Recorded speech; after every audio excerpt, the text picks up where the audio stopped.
Hello everyone. HD engineering मंत्रा YouTube channel पे आप सभी का स्वागत है। आज इस लेक्चर के अंदर हम Uttar Pradesh assistant engineer exam के लिए इंजीनियरिंग एप्टीट्यूड का topic basic of project management complete cover करेंगे। आप किसी भी ब्रांच के स्टूडेंट हो, सिविल, इलेक्ट्रिकल, मैकेनिकल, एग्रीकल्चर, आपको यह टॉपिक कंप्लीट समझ में आने वाला है। इस लेक्चर को देखने के बाद प्रोजेक्ट मैनेजमेंट के सपोज 10 क्वेश्चन आते हैं तो आप 10 के 10 क्वेश्चन ईजिली अटैम्प्ट कर पाओगे। टॉपिक को हमने ब्रॉडली 14 चैप्टर के अंदर डिवाइड किया है और प्रोजेक्ट मैनेजमेंट के रिलेटेड जितनी भी चीज़ें थी सारी हमने इसके अंदर कवर की हैं। दोस्तों, वीडियो में आगे बढ़ें उससे पहले मैं आपको बता दूं, टेक्स्ट बुक की एंड ऑफ सीजन सेल 29 से 31 मार्च 2025 तक लाइव हो चुकी है। इसके अंदर आपको टेक्स्ट बुक का ईयरली पास प्रो अब तक के सबसे कम प्राइस 351 रुपीज़ में देखने को मिलेगा। टेक्स्ट बुक के पास प्रो की मदद से आप किसी भी एग्जाम के previous year question, mock test, subject wise और चैप्टर वाइज किसी भी जैसे आप लगाना चाहो वैसे आप लगा सकते हो। टेक्स्ट बुक के अंदर जो क्वेश्चंस का सॉल्यूशन दिया हुआ होता है वो one of the best solution होता है और उससे समझने में आपको बिल्कुल आसानी होगी। ज़्यादातर एग्जाम के जो सिलेक्टेड कैंडिडेट्स होते हैं और जो टॉप करते हैं वे सभी टेक्स्ट बुक के पास प्रो को यूज करते हैं। तो अभी तक आपने अगर टेक्स्ट बुक का पास प्रो बाय नहीं किया है तो आपके लिए बहुत अच्छा मौका है।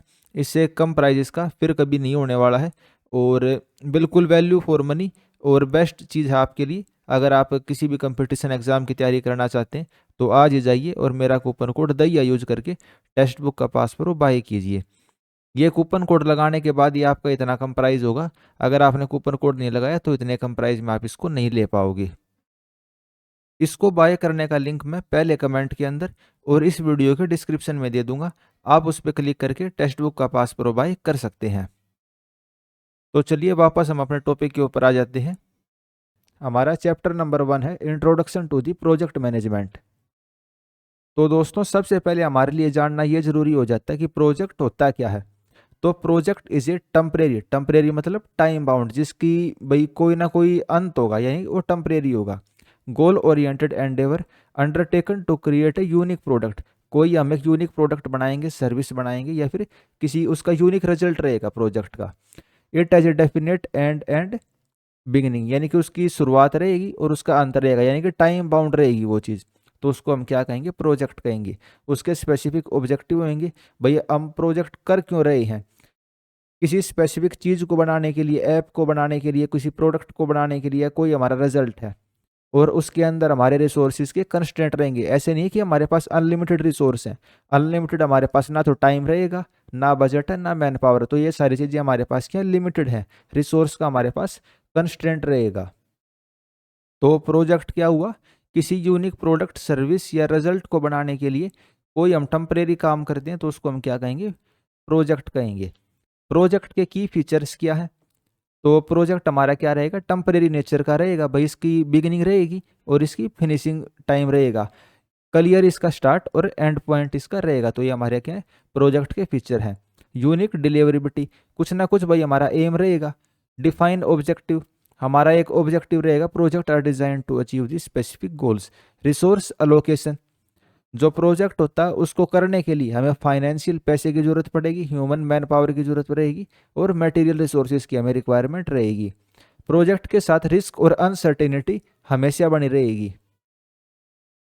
कोई भी प्रोजेक्ट हमारा रिस्क फ्री नहीं हो सकता। प्रोजेक्ट के साथ हमेशा कोई ना कोई रिस्क बना ही रहेगा। एग्जाम्पल क्या है प्रोजेक्ट की? तो भाई किसी ब्रिज का कंस्ट्रक्शन, किसी नए सॉफ्टवेयर का डेवलपमेंट, या फिर भाई आप किसी वाटर ट्रीटमेंट प्लांट को नया बनाने लग रहे हो। तो ये सारे क्या है? इंजीनियरिंग के फील्ड के अंदर प्रोजेक्ट्स के एग्जाम्पल हैं। प्रोजेक्ट के कैरेक्टरिस्टिक क्या होते हैं? तो भाई टेम्परेरी नेचर का रहेगा, इसकी स्टार्ट डेट रहेगी और फिनिश डेट रहेगी। ये नहीं कि अनलिमिटेड टाइम तक ये चलता ही जा रहा है। यूनिक रहेगा, भाई हमारा जो प्रोजेक्ट है उसका एक यूनिक ऑब्जेक्टिव रहेगा, एंड रिजल्ट मिलेगा हमें। Even if two project are similar they will differ in term of location, client requirement, material and environmental condition. जैसे कि भाई आपको बिल्डिंग का कंस्ट्रक्शन करना है, ठीक है, तो आप कह सकते हो कि वे दो प्रोजेक्ट सिमिलर हैं। वे आपको लग सकते हैं लेकिन वे सिमिलर कभी भी नहीं होंगे। उनकी लोकेशन डिफरेंट रहेगी, क्लाइंट की रिक्वायरमेंट अलग अलग होगी, मटेरियल जो हम उसमें लगाएंगे भी अलग होंगे और एनवायरमेंटल कंडीशंस दोनों के अंदर अलग अलग होंगी। तो जो प्रोजेक्ट हमारा वो क्या रहेगा? यूनिक रहेगा। वो उसके अंदर डुप्लीकेसी की चीज़ नहीं रहेगी। डिफाइन स्कोप रहेगा, प्रोजेक्ट का वेल डिफाइंड स्कोप रहेगा, हमारे पास ऑब्जेक्टिव रहेगा कि भाई हमें ये चीज़ अचीव करनी है। प्रोजेक्ट के अंदर कंस्ट्रेंट रहेंगी, कंस्ट्रेंट यानी कि रुकावटें कह सकते हैं हम। तो भाई टाइम हमारे पास लिमिटेड है, पैसे की हमारे पास तंगी रहेगी, cost constraint and quality constraint. भाई जो फाइनल हमारा एंड प्रोडक्ट है वो स्पेसिफिक क्वालिटी स्टैंडर्ड को मीट करने वाला होना चाहिए। रिस्क एंड अनसर्टेनिटी, जो हमारा प्रोजेक्ट है उसके साथ कोई ना कोई रिस्क एसोसिएट रहेगा, भाई पैसे का, मैन पावर का, एनवायरनमेंट का, तो कोई ना कोई रिस्क उसके साथ अनसर्टेनिटी लगी रहेगी। तो भाई हमने जान लिया प्रोजेक्ट होता क्या है, प्रोजेक्ट की कैरेक्टरिस्टिक्स क्या है। अब आ जाते हैं प्रोजेक्ट मैनेजमेंट क्या होता है। तो project management is the application of knowledge, skill, tools, technique to project activity to meet the project requirement. जो हमारा प्रोजेक्ट उसकी रिक्वायरमेंट है उसको पूरा करने के लिए जो हम अपनी नॉलेज होती है, स्किल होती है, उसकी एप्लीकेशन करते हैं, यानी कि उसको एक टाइप से मैनेज करते हैं, प्रोजेक्ट की जितनी भी एक्टिविटी हैं उसको हम क्या कहेंगे, प्रोजेक्ट मैनेजमेंट कहेंगे। It involves the planning, execution and controlling the resource to achieve the project goals within the constraint. जो हमारे पास कॉस्ट, मैन पावर, क्वालिटी, इन सब के जो कंस्ट्रेंट हैं, रुकावटें हैं, बाधाएं हैं, उनके अंदर अंदर हम भाई प्लानिंग करेंगे, एग्जीक्यूशन करवाएंगे ताकि हम अपने ऑब्जेक्टिव को, एम को अचीव कर पाएँ। तो ये सब क्या कहलाता है, ये सब प्रोजेक्ट मैनेजमेंट कहलाता है। इंपॉर्टेंस क्या प्रोजेक्ट मैनेजमेंट की, ताकि हम एफिशिएंटली रिसोर्सेज को यूटिलाइज कर सकें। एफिशिएंटली यूटिलाइजेशन का क्या मतलब है, भाई आपके पास 10 बंदे हैं मैन पावर, ठीक है, तो 10 के 10 के पास भाई कुछ ना कुछ काम होना चाहिए। ये नहीं कि भाई 2 बंदे खाली बैठे हैं, 8 8 बंदे काम करने लग रहे हैं। या भाई आपके पास 5 एक्सकेवेटर हैं, जरूरत 3 की पड़ रही है और 2 एक्सकेवेटर खाली बस मतलब खड़े हैं साइट के ऊपर, ठीक है। तो ये हमारा किसके अंदर आएगा, एफिशिएंट रिसोर्स यूटिलाइजेशन। जितने भी हमारे रिसोर्स हैं हम उन सब का मैक्सिमम यूज लेंगे। टाइम मैनेजमेंट, भाई टाइम को मैनेज करेंगे, जो हमारी डेडलाइन है उसके अंदर प्रोजेक्ट को फिनिश करने की हमारी कोशिश रहेगी। रिस्क मिटिगेशन, जो रिस्क होते हैं कम से कम रहे, रिस्क को हम खत्म नहीं कर सकते लेकिन जो रिस्क होते हैं उनको हम आइडेंटिफाई करेंगे और उनको कम करने की कोशिश करेंगे। क्वालिटी एश्योरेंस, जो भाई हमारी क्वालिटी होती है, स्टैंडर्ड होती है, उसको मीट करने की कोशिश करेंगे। Improve the stakeholder communication. तो ये सभी किसके पार्ट हैं, प्रोजेक्ट मैनेजमेंट के अंदर। प्रोजेक्ट मैनेजमेंट के अंदर हम इन सभी चीज़ों के ऊपर फोकस करते हैं। फिर दोस्तों हमारे पास आता है प्रोजेक्ट लाइफ साइकिल। प्रोजेक्ट जैसे ह्यूमन बीइंग होता है, जैसे इंसान होता है भाई, पहले वो बच्चा होता है, फिर धीरे धीरे बड़ा होगा, फिर बूढ़ा हो जाता है और फिर मर जाता है। उसी तरीके से किसी प्रोजेक्ट के भी अलग अलग स्टेज होते हैं, स्टार्टिंग से लेके कंप्लीशन तक। तो उसको हम क्या बोलेंगे, प्रोजेक्ट लाइफ साइकिल। इसके अंदर टोटल कितने पार्ट होते हैं, प्रोजेक्ट लाइफ साइकिल के 5 पार्ट होते हैं। पहला पार्ट होता है इनिशियलाइजेशन फेज। पहला क्या है, इनिशियलाइजेशन फेज। भाई उसको हम इनिशियल कर रहे हैं, स्टार्ट करने लग रहे हैं, प्रोजेक्ट का आइडिया जनरेट होगा। फॉर एग्जाम्पल भाई मैंने कहा कि भाई दिल्ली से गुड़गांव के बीच में जाम बहुत ज़्यादा लगता है, चलो एक और नया रोड बना देते हैं। तो मेरे दिमाग में एक आइडिया आया, फिर मैं उसकी फिजिबिलिटी को स्टडी करूंगा, भाई हमारे पास लैंड अवेलेबल है कि नहीं, बनाना फिजिबल रहेगा कि नहीं रहेगा, और जो हमारे प्रोजेक्ट के ऑब्जेक्टिव हैं उसको हम डिफाइन करेंगे। ये सब किस में आता है, इनिशियलाइजेशन फेज के अंदर। सेकंड आता है प्लानिंग फेज। इसके अंदर हम प्लानिंग करेंगे। प्लानिंग हम किस चीज़ की करेंगे, हम जो स्कोप है उसको क्लियरली डिफाइन करेंगे, शेड्यूल बनाएंगे कि जी ये प्रोजेक्ट 2 साल में पूरा होगा, 3 में पूरा होगा, और बजट के बारे में सोचेंगे भाई पैसा कहाँ से आएगा। रिसोर्स को अलोकेट करेंगे और रिस्क को स्टडी करेंगे। Developing the work breakdown structure, या वर्क ब्रेकडाउन स्ट्रक्चर क्या है, वर्क ब्रेकडाउन स्ट्रक्चर होता है भाई कोई एक बड़ा काम है, जैसे आपने कहा जी मेरे को घर बनाना है, ठीक है, तो घर कैसे बनेगा, भाई पहले तो जो भी अप्रूवल वगैरह लेने होंगे भी आप अप्रूवल लोगे, आर्किटेक्ट से ड्राइंग वगैरह बनवाओगे।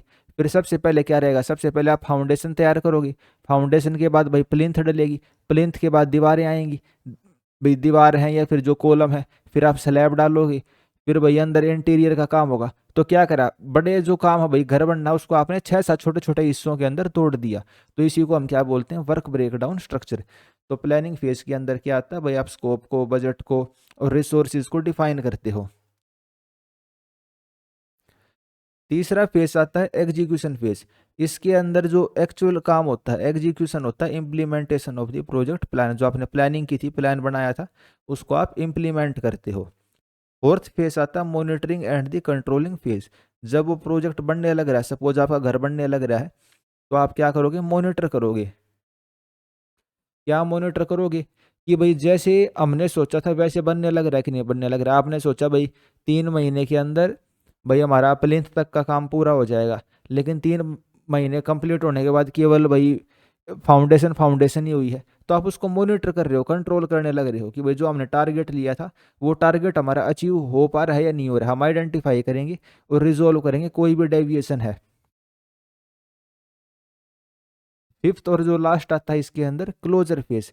भाई हमारा लास्ट फेज क्या, प्रोजेक्ट हमारा फिनिश हो गया, अब हम क्या करेंगे, प्रोजेक्ट को खत्म करेंगे, उसको फिनिश डिक्लेयर करेंगे, finalize the project activity, deliver the completed project and documenting the lesson learn for the future projects. भाई जैसे आपने घर बनाया तो भाई आपने फाइनलाइज कर दिया जी, आपका घर बन गया और अब उसकी डिलीवरी कर दी जाएगी। तो प्रोजेक्ट जो हमारा लाइफ साइकिल होता है उसके अंदर टोटल 5 फेज थे। भाई आपने इनिशियल करा, फिर उसकी प्लानिंग करी, फिर उसको एग्जीक्यूशन करेंगे, फिर उसको कंट्रोल करेंगे और फाइनल में उसको क्लोज कर देंगे। तो प्रोजेक्ट लाइफ साइकिल आपको पता चल गई क्या क्या होती है। पेपर में क्वेश्चन बनेगा तो आपको पता होना चाहिए 5 ये स्टेप होते हैं, और वहाँ आपसे पूछ भी सकता है भाई कौन कौन से होते हैं। तो इसी के साथ दोस्तों हमारा पहला चैप्टर कंप्लीट हो गया है। अब हम आ जाते हैं चैप्टर नंबर 2 पे, dimensions of the project. Project के क्या क्या डायमेंशंस होते हैं इसके अंदर हम देख लेते हैं प्रोजेक्ट डायमेंशंस होते क्या है।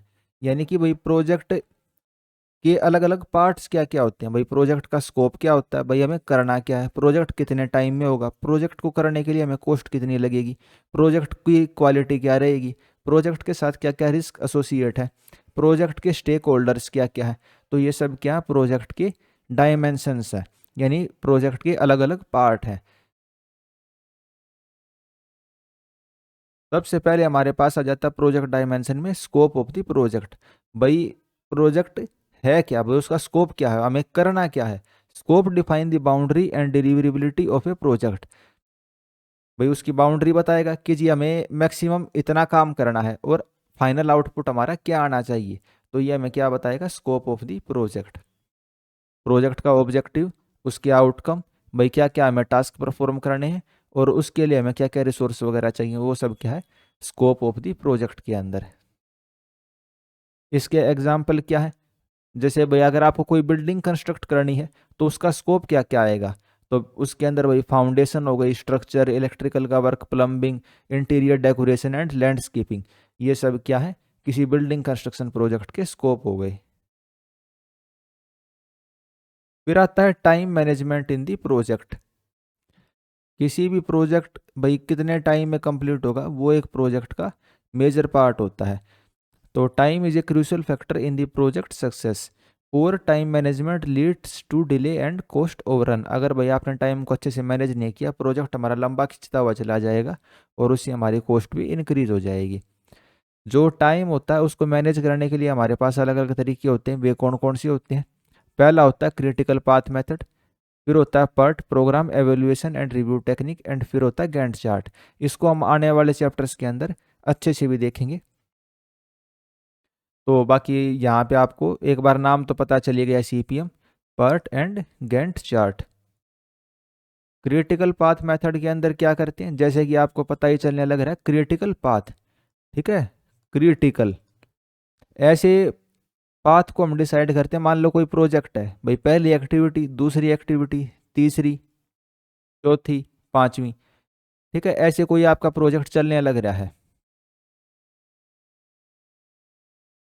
ऐसे कुछ हो सकता है भाई, प्रोजेक्ट पहली एक्टिविटी के बाद दूसरी, इसके बाद तीसरी, इसके बाद चौथी एक्टिविटी।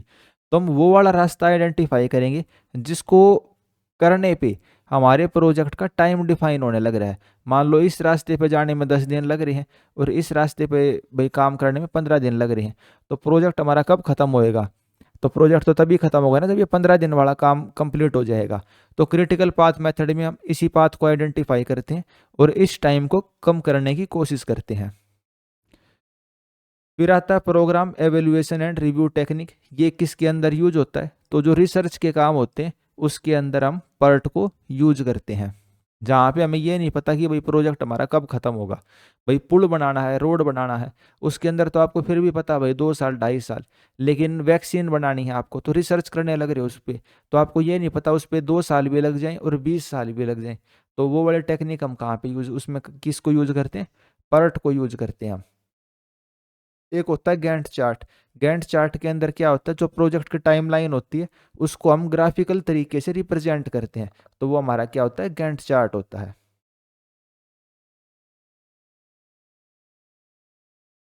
फिर दोस्तों हमारे पास आता है कॉस्ट मैनेजमेंट इन प्रोजेक्ट। भाई कोई भी प्रोजेक्ट होता है तो उसकी कॉस्ट को मिनिमाइज करने की कोशिश करेंगे। और कॉस्ट के कंपोनेंट्स क्या क्या होते हैं, एक तो होती है डायरेक्ट कॉस्ट। डायरेक्ट कॉस्ट के अंदर क्या क्या आएंगी, भाई सैलरी, मटेरियल्स और जो मशीनरी है उसकी कॉस्ट। इनडायरेक्ट कॉस्ट क्या क्या आएगी, भाई ऑफिस का रेंट हो गया, एडमिनिस्ट्रेटिव एक्सपेंसेस हो गए, भाई आपको कोई अप्रूवल वगैरह लेना है। एक होता है कंटीजेंसी रिजर्व। कंटीजेंसी रिजर्व मतलब ऐसी कॉस्ट जो आपने सोची नहीं थी, भाई छोटी मोटी और एक्स्ट्रा कॉस्ट आ जाती है जो हम बजट के अंदर नहीं लिख के चलते, तो वो होती है हमारी कंटीजेंसी कॉस्ट। तो प्रोजेक्ट कॉस्ट के 3 पार्ट होते हैं, वो आपको पता चल गए होंगे। फिर आता है कॉस्ट एस्टिमेशन टेक्निक। भाई किसी प्रोजेक्ट को ख़त्म करने के लिए हमें कितनी कॉस्ट लगेगी, उसकी कुछ टेक्निक्स होती हैं। यहाँ पे तो बस एक इंट्रोडक्शन लेंगे, आने वाले चैप्टर में इसको और अच्छे से देख लेंगे। पहली होती है एनालॉग एस्टिमेटिंग। एनालॉग एस्टिमेटिंग के अंदर क्या होता है, जो पिछला हमारा कोई प्रोजेक्ट था, सिमिलर प्रोजेक्ट, उसके आधार पे हम नए प्रोजेक्ट की कॉस्ट को बता देते हैं। जैसे कि भाई कोई हॉल था, ठीक है, ये भाई कोई हॉल है, कमरा है एक बड़ा सा, और आपने एक नया कमरा बनवाया। आप वहां जाके देखा कि ये ठीक ठाक सा हमारे कमरे जितना ही साइज है, इसको बनाने में 10 लाख का खर्चा आया है, तो हमारे वाले को भी बनाने में अप्रोक्सीमेट कितना खर्चा आ जाएगा, 10 लाख का खर्चा आ जाएगा। तो ये क्या हो गया, एनालॉगस एस्टिमेटिंग। जो पास्ट के प्रोजेक्ट है उनसे कंपेयर करके हम अपनी कॉस्ट को बता सकते हैं। फिर हमारे पास आता है bottom up estimating. Bottom up estimating के अंदर क्या होता है, हर हर कंपोनेंट की, इच कंपोनेंट की जो कॉस्ट होती है उसको हम सेपरेटली कैलकुलेट करते हैं। तो ये हमारा किसका पार्ट आ गया, बॉटम अप एस्टिमेटिंग का पार्ट आ गया। जैसे कि आपको डायग्राम में भी दिख रहा है, इसकी अलग कॉस्ट निकलेगी, इसकी अलग, इसकी अलग। तो ये हमारा हो गया बॉटम अप एस्टिमेटिंग।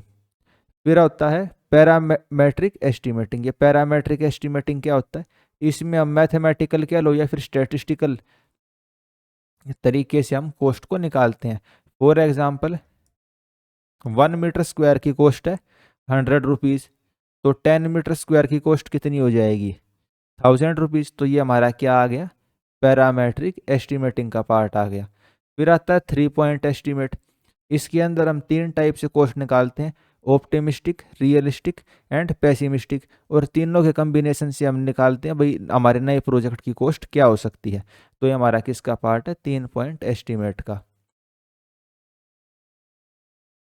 तो कॉस्ट हम कैसे निकाल सकते हैं, कॉस्ट एस्टिमेशन की टेक्निक्स क्या होती हैं प्रोजेक्ट के अंदर, वो आपको पता चल गई होंगी। बाकी आने वाले चैप्टर में इसको हम एक बार फिर से दोबारा देखेंगे। फिर दोस्तों हमारे पास आता है क्वालिटी इन प्रोजेक्ट। तो project quality ensure that the deliverability meet consumer expectation and industrial standard. Quality का क्या मतलब है, भाई जो कंज्यूमर है जिसके लिए आप भाई किसी प्रोजेक्ट को करने लग रहे हो, अगर वो सेटिस्फाई होता है तो इसका मतलब क्या, आपकी प्रोजेक्ट की अच्छी क्वालिटी है। क्वालिटी का मतलब यही तो है कि भाई जिसके लिए आप प्रोजेक्ट बना रहे हो या कोई चीज़ करने लग रहे हो आप, वो सेटिस्फाई हो जाता है। क्वालिटी मैनेजमेंट टेक्निक्स क्या क्या होती हैं, तो एक होता है 6 sigma, reducing the defect and improving the quality. 6 sigma के अंदर क्या करते हैं, हम डिफेक्ट्स को कम करने की कोशिश करते हैं और क्वालिटी को इंक्रीज करते हैं। एक सेपरेट चैप्टर है इसके लिए, उसको हम अच्छे से देखेंगे वहाँ पे। Total quality management, continuous improvement in quality and ISO standard, जो भाई हमारे इंडियन स्टैंडर्ड होते हैं और इंटरनेशनल स्टैंडर्ड होते हैं, उनके अकॉर्डिंग हम प्रोजेक्ट को करने की कोशिश करेंगे। फिर आते हैं रिस्क। रिस्क का वो क्या मतलब है, भाई जो अनसर्टेनिटी होती है, भाई हमें नहीं पता फाइनेंशियल रिस्क क्या हो सकता है। सपोज आपने प्रोजेक्ट सोचा भाई 10 करोड़ के अंदर बनेगा, लेकिन बीच में कोरोना आ गया, रसिया और यूक्रेन का युद्ध हो गया और आपकी सप्लाई वहां से आती थी, तो आपके ऊपर एक टाइप से फाइनेंशियल रिस्क आ जाता है। टेक्निकल रिस्क, भाई आपने जो इक्विपमेंट थे या आपके जो मटेरियल थे वे फेल हो सकते हैं। ऑपरेशनल रिस्क, भाई टीम के अंदर कोऑर्डिनेशन नहीं हुआ अच्छे से। तो ये सभी रिस्क एसोसिएट रहते हैं किसी भी प्रोजेक्ट के साथ, यानी कि अनसर्टेनिटी रहती है। कोई भी प्रोजेक्ट 100% फुल प्रूफ नहीं होता। फिर आते हैं stakeholders in project. Stakeholders कौन कौन क्या होते हैं भाई? उस प्रोजेक्ट की वजह से जो अफेक्ट हो रहे हैं या फिर अफेक्टेड हो सकते हैं, तो उसको हम क्या कहेंगे? Stakeholder in the project. दो टाइप के हो सकते हैं, इंटरनल और एक्सटर्नल। इंटरनल के अंदर क्या आएगा भाई? जो टीम उस प्रोजेक्ट के ऊपर डायरेक्टली काम करने लग रही है, भाई प्रोजेक्ट की टीम हो गई, एम्प्लॉय हो गई, मैनेजर हो गई। एक्सटर्नल कौन सी हो गई? जो डायरेक्टली उस प्रोजेक्ट के ऊपर काम नहीं करने लग रहे, जैसे कि client, supplier and government agency.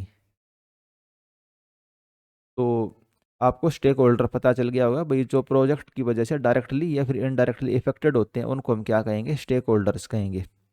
तो इसी के साथ दोस्तों हमारा चैप्टर नंबर 2 भी कंप्लीट हो गया। भाई जो प्रोजेक्ट होता है उसके डायमेंशन क्या क्या होते हैं भाई, उसके अंदर क्या क्या चीज़ें रहती हैं भाई? Scope, time, cost, quality, risk and stakeholder, उसके बारे में हमने पढ़ लिया। अब आता है chapter number 3, organizational structure in the project management. Organizational structure का क्या मतलब है भाई? जो कंपनी है या भाई ऑर्गेनाइजेशन है, उसके अंदर हायरार्की, भाई टॉप से बॉटम लेवल के अंदर किस तरीके से वर्क का फ्लो होता है, अथॉरिटी किस प्रकार से, कम्युनिकेशन किस तरीके से होता है, तो वो सब किसका पार्ट होता है? ऑर्गेनाइजेशनल स्ट्रक्चर का। It determine how the roles, responsibility and process are assign to achieve the project goal efficiently. किस तरीके से भाई जो वर्क आता है भाई, प्रोसेस होते हैं या रिस्पॉन्सिबिलिटी किस तरीके से ऊपर से नीचे आने लग रही हैं, किस तरीके से वर्क का फ्लो होता है, तो वो सब किसके अंदर आता है? ऑर्गेनाइजेशन स्ट्रक्चर का पार्ट है। ऑर्गेनाइजेशन स्ट्रक्चर कितने प्रकार के होते हैं? तो बेसिकली दोस्तों ये 3 प्रकार के होते हैं। ये पेपर में आपसे क्वेश्चन बन सकता है, ये थोड़ा इंपॉर्टेंट है, ठीक है। ऑर्गेनाइजेशन स्ट्रक्चर कितने प्रकार के होते हैं? 3 प्रकार के होते हैं। पहला होता है फंक्शनल ऑर्गेनाइजेशनल स्ट्रक्चर। तो फंक्शनल स्ट्रक्चर के अंदर क्या होगा? In functional structure the organization is divided into department based on the specialization, like engineering, HR, finance and marketing. कोई एक बड़ी कंपनी है भाई, ऑर्गेनाइजेशन कह लो, ठीक है। उस ऑर्गेनाइजेशन के अंदर आपने अलग अलग डिपार्टमेंट बना दिए। एचआर का अलग है, सिविल का अलग है, इलेक्ट्रिकल का अलग डिपार्टमेंट है, और भाई फाइनेंस का अलग डिपार्टमेंट है। तो फंक्शन के आधार पे, काम के आधार पे अगर आपने ऑर्गेनाइजेशन को डिपार्टमेंट में डिवाइड कर दिया, तो उसको हम क्या कहेंगे? Function organizational structure. जो एम्प्लॉय होता है, कर्मचारी होता है भाई, सिविल का जो इंजीनियर वो अपने मैनेजर को रिपोर्ट करेगा, फाइनेंस वाला अपने को, एचआर वाला एचआर को। तो जो प्रोजेक्ट मैनेजर होता है उसके पास लिमिटेड अथॉरिटी होती है इसके अंदर, और ज़्यादा ताकत किसके ऊपर होती है भाई? जो यहाँ पे कर्मचारी है वो किसको रिपोर्ट करेगा? सिविल वाले को। भाई इलेक्ट्रिकल वाला किसको करेगा? इलेक्ट्रिकल वाले को, ठीक है। तो प्रोजेक्ट मैनेजर के पास शक्ति नहीं है, शक्ति किसके पास है? जो एचओडी है, जो आपका सिविल का हेड है, इलेक्ट्रिकल का हेड है। और जो पूरा प्रोजेक्ट होता है उसको हम अलग अलग फंक्शन के अंदर डिवाइड करके इसका वर्क करते हैं। इसके एडवांटेज क्या है भाई? Clear hierarchy and reporting structure. जो सिविल का इंजीनियर है उसको पता होगा भाई मेरा ऊपर वाला सीनियर कौन है, और केवल उसी को रिपोर्ट करेगा वो। जो कर्मचारी होते हैं अपने अपने फील्ड के अंदर इसमें एक्सपर्ट हो जाते हैं। लेकिन इसके डिसएडवांटेज क्या है भाई? स्लो डिसीजन मेकिंग होती है। प्रोजेक्ट मैनेजर के पास कंट्रोल कम होता है, क्योंकि ज़्यादा कंट्रोल किसके पास है भाई? सिविल वाले जो इंजीनियर में एचओडी को रिपोर्ट कर रहे हैं। प्रोजेक्ट मैनेजर के पास इतनी ज़्यादा शक्तियाँ इसके अंदर नहीं होती, और प्रोजेक्ट मैनेजर के पास शक्तियाँ नहीं होती तो डिसीजन मेकिंग इसके अंदर स्लो हो जाती है। क्योंकि प्रोजेक्ट का जो सर्वे सर्वा होता है भाई, हेड होता है, वो कौन होता है? प्रोजेक्ट मैनेजर होता है, और उसके पास ज़्यादा शक्तियाँ नहीं होंगी तो थोड़ा स्लो हो जाएगा। दूसरे टाइप का भाई हमारा ऑर्गेनाइजेशन स्ट्रक्चर क्या होता है? प्रोजेक्टाइड ऑर्गेनाइज स्ट्रक्चर। सेकंड टाइप का हमारा क्या आ गया? प्रोजेक्टाइड ऑर्गेनाइज स्ट्रक्चर। इसके अंदर क्या होता है? इसके अंदर हम प्रोजेक्ट के एग्जीक्यूशन के ऊपर फोकस करते हैं। प्रोजेक्टाइज स्ट्रक्चर के अंदर हम किसके ऊपर फोकस करेंगे? प्रोजेक्ट के एग्जीक्यूशन के ऊपर। प्रोजेक्ट मैनेजर के पास पूरी शक्ति रहेंगी, फुल अथॉरिटी रहेगी, सारे रिसोर्स, टीम मेंबर और डिसीजन मेकिंग के लिए। इसके करेक्टरिस्टिक क्या होते हैं भाई? जो एम्प्लॉय होते हैं वो प्रोजेक्ट के ऊपर काम करते हैं। पहले वाले के अंदर हमने क्या देखा? एक एचओडी रहेगा भाई, मान लो सिविल का एचओडी है और उसके अंदर उसके नीचे इंजीनियर है, तो इंजीनियर किसको रिपोर्ट करेंगे? अपने मैनेजर को रिपोर्ट करेंगे। जो सिविल का मैनेजर है जो भी उनको काम देगा उस हिसाब से करेंगे। लेकिन प्रोजेक्ट वाले के अंदर क्या रहेगा? एक सिंगल प्रोजेक्ट है, उसका प्रोजेक्ट मैनेजर रहेगा, वो जिसको चाहे उसको आदेश दे सकता है भाई तेरे को ये काम करना है, ये काम करना, वो काम करना है। तो ये हमारा क्या आ गया? प्रोजेक्टाइड ऑर्गेनाइज स्ट्रक्चर। एक बार काम पूरा हो जाता है तब हम पूरी टीम को ख़त्म कर देते हैं। Teams are dissolve once the project is completed. इसके एडवांटेज क्या है? डिसीजन मेकिंग फास्ट हो जाती है क्योंकि प्रोजेक्ट मैनेजर के पास फुल ताकत है। Strong project focus and accountability and better team cohesion and communication. लेकिन डिसएडवांटेज क्या है? तो resource utilization can be inefficient. भाई प्रोजेक्ट मैनेजर के पास भाई दो सिविल इंजीनियर, जरूरत एक की थी, ठीक है, तो उस वजह से रिसोर्स का यूटिलाइजेशन इनएफिशिएंट हो जाता है। लेकिन अगर फंक्शन वाला रहता तो उसमें क्या है, भाई कंपनी के पास 10 प्रोजेक्ट जहाँ पे भी जरूरत पड़ रही थी उस इंजीनियर को वहीं पे भेज दे रहे थे, तो इस वाले में रिसोर्स का यूटिलाइजेशन इनएफिशिएंट हो जाता है। और प्रोजेक्ट खत्म होने के बाद जो एम्प्लॉय हैं उनके पास भाई वे नौकरी का खतरा आ जाता है, भैया वे कहाँ पे जाएंगे। अगर कंपनी ने उनको नए प्रोजेक्ट में नहीं भेजा तो उनकी नौकरी पे खतरा हो जाता है। इसको आप ऐसे समझ सकते हो, भाई जो ये प्रोजेक्ट वाला है ये भाई साइट वाला ऑफिस हो गया, और जो फंक्शन वाला हो गया वो हेड ऑफिस वाला तरीके से आप उसको समझ सकते हो एक टाइप से। तो प्रोजेक्ट और फंक्शन वाले के बीच में आपको अंतर पता ही चल गया होगा। भाई प्रोजेक्ट वाला, भाई प्रोजेक्ट मैनेजर के पास सबसे ज़्यादा ताकत है, और उसके नीचे बंदे रहेंगे भाई सिविल इलेक्ट्रिकल जितने भी हैं वे सारे प्रोजेक्ट मैनेजर के अंडर हैं। फंक्शन वाले के अंदर क्या था, भाई टीम रहेगी, सिविल की अलग टीम, इलेक्ट्रिकल की अलग टीम, तो अलग अलग टीम है तो थोड़ा स्लो हो जाता है फंक्शन वाले के अंदर, लेकिन प्रोजेक्ट वाले के अंदर चीज़ें स्पीड से चलती हैं। मैट्रिक्स ऑर्गेनाइजेशन स्ट्रक्चर क्या होता है? ये तीसरे टाइप का स्ट्रक्चर है। इसके अंदर हमने प्रोजेक्ट और फंक्शन वाले को कंबाइन कर देते हैं। जो एम्प्लॉय होता है, कर्मचारी होता है, अपने मैनेजर को भी रिपोर्ट करेगा, ठीक है, और जो प्रोजेक्ट मैनेजर होता है उसको भी वो रिपोर्टिंग करेगा। ये कितने प्रकार की होती हैं? मैट्रिक्स 3 प्रकार की होती हैं, वीक, बैलेंस एंड स्ट्रॉन्ग। तो जैसे कि नाम से भी पता चलने लग रहा है, जो स्ट्रॉन्ग मैट्रिक्स होएगी, स्ट्रॉन्ग मैट्रिक्स के अंदर क्या होता है, प्रोजेक्ट मैनेजर के पास सबसे ज़्यादा शक्ति होती है, प्रोजेक्ट मैनेजर के पास ज़्यादा कंट्रोल होता है। वीक मैट्रिक्स के अंदर जो फंक्शन मैनेजर होता है उसके पास ज़्यादा ताकत होती है, और बैलेंस के अंदर प्रोजेक्ट और फंक्शन मैनेजर के पास बराबर बराबर सी पावर होती है। तो जो ये डायग्राम है इससे आप अच्छे से समझ सकते हो। भाई फंक्शन वाले का क्या मतलब हुआ, भाई आईटी का अलग डिपार्टमेंट है, फाइनेंस का अलग डिपार्टमेंट है, तो आईटी की टीम में जितने भी बंदे होंगे वो किसको रिपोर्ट करेंगे, अपने मैनेजर को, तो ये कौन सा हो गया, फंक्शन वाला। और प्रोजेक्ट वाले का क्या मतलब है, भाई ये हमारा प्रोजेक्ट मैनेजर है, इसके अंडर ये सभी बंदे हैं, तो ये हो गया हमारा प्रोजेक्ट वाला ऑर्गेनाइजेशन स्ट्रक्चर। लेकिन अगर इन दोनों को कंबाइन कर दें, भाई जो आईटी की टीम वाला है वो अपने मैनेजर को भी रिपोर्ट कर रहा है और प्रोजेक्ट मैनेजर को भी, तो ये हमारा क्या हो गया, matrix reporting structure. Project manager manager ताकतवर रहेगा तो स्ट्रॉन्ग मैट्रिक्स, इतना याद रख लेना आप इसको, ठीक है। एडवांटेज क्या है, रिसोर्सेज की यूटिलाइजेशन अच्छे से हो जाती है, फ्लेक्सिबल है ये, और अलग अलग डिपार्टमेंट के बीच में कोलेबरेशन इंक्रीज होता है। लेकिन डिसएडवांटेज क्या है, कॉम्प्लेक्स रिपोर्टिंग रिलेशनशिप। भाई जो एक एम्प्लॉय है उसको ये नहीं पता तुम्हारा बॉस यानी कि वो है कौन, वो भाई मैनेजर है या फिर प्रोजेक्ट मैनेजर है, तो जो रिलेशनशिप होती है रिपोर्टिंग की वो थोड़ी कॉम्प्लेक्स हो जाती है, कन्फ्लिक्ट हो सकता है। प्रोजेक्ट मैनेजर कहेगा भाई तो ये काम कर, और जो फंक्शन मैनेजर रहेगा वो अलग काम करने के लिए कहेगा, तो आपस में उनकी लड़ाई भी हो सकती है। आपस में आप इनका डिफरेंस भी देख सकते हो, फंक्शनल, प्रोजेक्ट और मैट्रिक्स।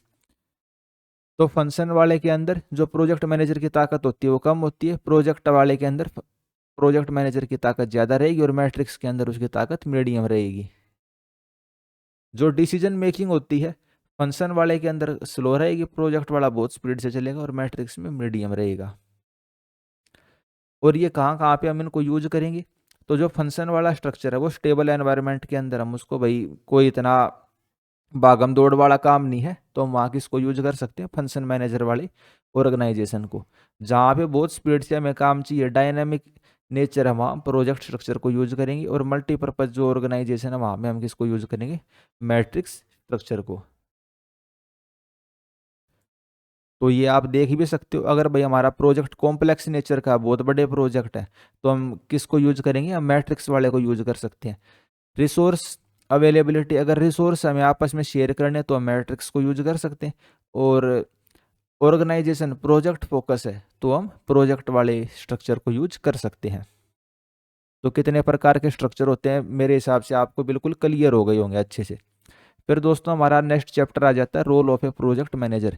प्रोजेक्ट मैनेजर के क्या रोल होते हैं? तो project manager is responsible for planning, executing, monitoring and closing a project. यानी प्रोजेक्ट के रिलेटेड जितने भी काम होते हैं उसकी प्लानिंग, उसको एग्जीक्यूट करना एक्चुअल में, उसकी मॉनिटरिंग, प्लानिंग, क्लोजिंग, उन सब के लिए कौन रिस्पॉन्सिबल होता है? Project manager. The success of project depend upon the project manager ability to manage the resource, risk and stakeholder. जो मैनेजर होता है किस तरीके से रिसोर्स को, रिस्क को और जो स्टेक होल्डर उनको मैनेज कर रहा है, प्रोजेक्ट की सक्सेस उसी के ऊपर डिपेंड करेगी। उसकी रिस्पॉन्सिबिलिटी क्या होती है? भाई प्रोजेक्ट को प्लान करेगा, रिसोर्सिस को मैनेज करेगा, भाई human resource, financial resource, material resource सभी को मैनेज करेगा, रिस्क की मैनेजमेंट करेगा, रिस्क को कम करने की कोशिश करेगा। स्टेक होल्डर कम्युनिकेशन, जो स्टेक होल्डर्स हैं भाई कर्मचारी हैं, क्लाइंट हैं, लेबर हैं या जो इंजीनियर हैं, उनके साथ वो भाई आपस में कम्युनिकेट करेगा और अपडेट लेता रहेगा और उनको निर्देश भी देगा। कन्फ्लिक्ट रेजोल्यूशन, अगर टीम मेंबर्स के अंदर या अलग अलग डिपार्टमेंट के अंदर आपस में किसी चीज़ पे मतभेद हो जाता है, लड़ाई हो जाती है, तो वो कन्फ्लिक्ट को सुलझाने की कोशिश भी करेगा। तो प्रोजेक्ट मैनेजर के भाई आपको पता चल गया होंगे काम क्या क्या होते हैं। तो कुल मिला के प्रोजेक्ट का जो भी भाई सर्वे सरवा या मालिक कह लो, वो कौन होता है? प्रोजेक्ट मैनेजर ही होता है। फिर आ जाते हैं type of power in the project management. जो प्रोजेक्ट मैनेजर होता है उसके पास अलग अलग प्रकार की पावर होती हैं, तो वे क्या पावर होती हैं उनको देख लेते हैं, ये थोड़ा सा इंपॉर्टेंट है। सबसे पहले आती है लेजिटिमेट पावर। कौन सी पावर? Legitimate power. जो उसकी पोजीशन की वजह से उसको पावर मिली हुई है उसको हम क्या बोलेंगे? Legitimate power. भाई उसके शरीर के अंदर कोई ताकत नहीं है लेकिन कंपनी ने उसको प्रोजेक्ट मैनेजर बना के भेज दिया, तो इस वजह से उसके अंदर ताकत आ गई, तो उसको हम क्या बोलेंगे? Legitimate power. कुर्सी की वजह से जो उसकी पावर है। फिर आती है रिवार्ड पावर। रिवार्ड पावर जैसे कि नाम से ही पता चलने लग रहा है, इनाम देने की शक्ति है उसके अंदर। अगर किसी ने अच्छा काम किया या जो उसने कहा वो काम किया तो उसको इनाम दे सकता है, तो वो क्या है? Reward power. बोनस देगा अच्छी परफॉर्मेंस के लिए। फिर तीसरे प्रकार की पावर आती है कोerसिव पावर। ये क्या पावर होती है? भाई दूसरे को वो दंडित कर सकता है।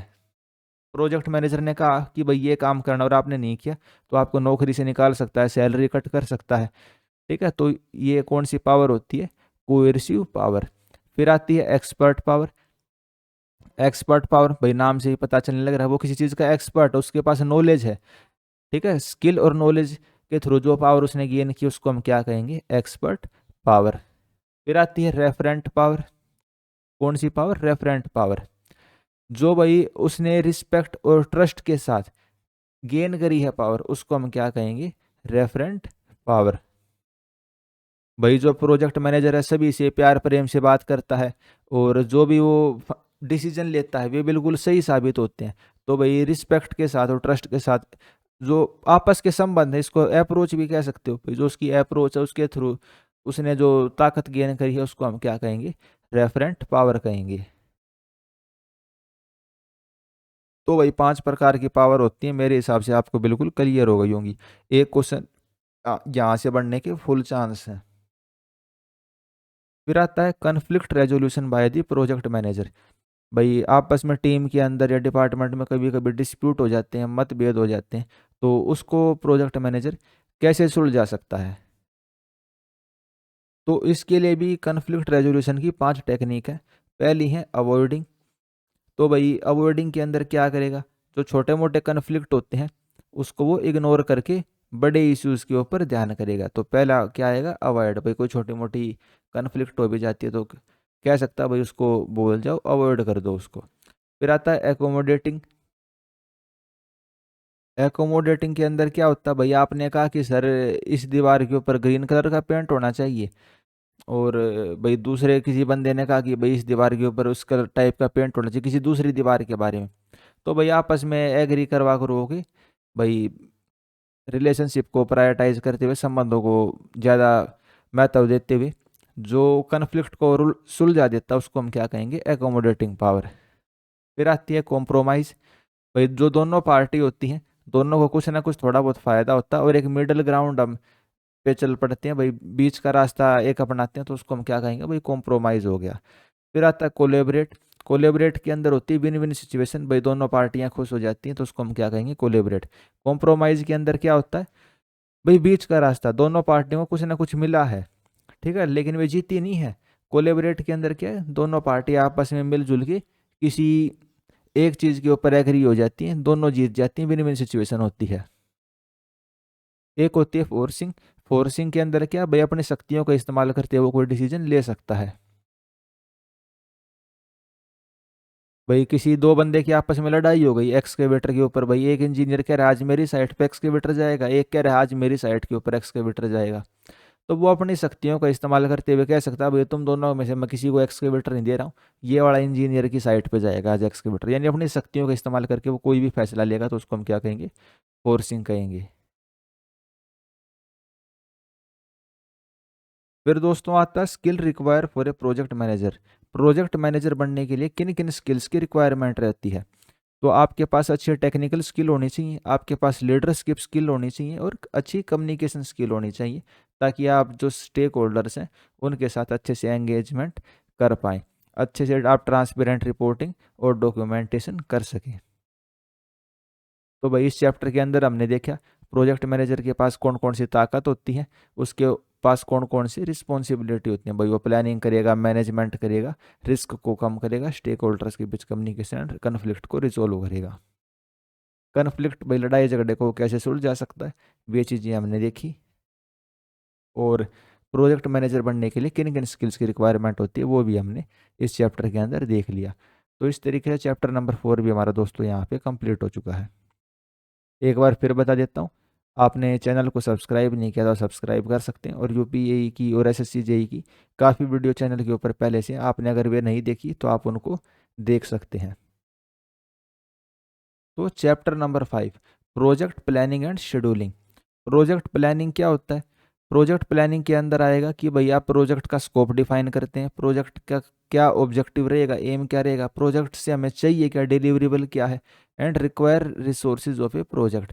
तो ये सब किसके अंदर आते हैं, प्रोजेक्ट प्लानिंग के अंदर आते हैं। एक आता है प्रोजेक्ट शेड्यूलिंग। प्रोजेक्ट शेड्यूलिंग के अंदर क्या करेंगे आप, जो प्रोजेक्ट का आपने प्लान बनाया है उसकी टाइमलाइन को डिफाइन करेंगे।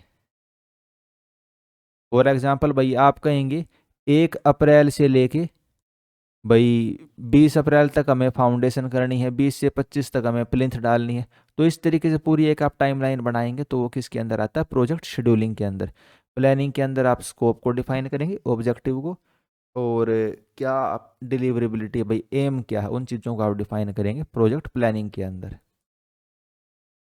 प्रोजेक्ट प्लानिंग की इम्पोर्टेंस क्या है, तो इससे आप जो ऑब्जेक्टिव होता है, एम होता है, उसको आप क्लियरली डिफाइन करते हो, रिस्क को रिड्यूस करते हैं, और रिसोर्स को अच्छे से यूटिलाइज करते हैं, आपस में कम्युनिकेशन एनहेंस होता है, और प्रोजेक्ट हमारा टाइम से कंप्लीट हो जाता है।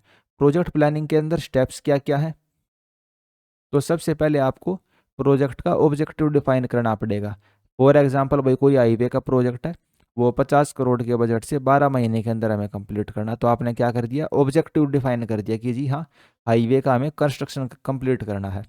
आइडेंटिफाई द डिलीवरेबिलिटी, तो भाई आप क्या डिलीवर करने वाले हो, उस चीज़ को आपको आइडेंटिफाई करना है। जो मेजर आउटपुट है आप उसको छोटे छोटे हिस्सों के अंदर ब्रेक डाउन कर सकते हैं।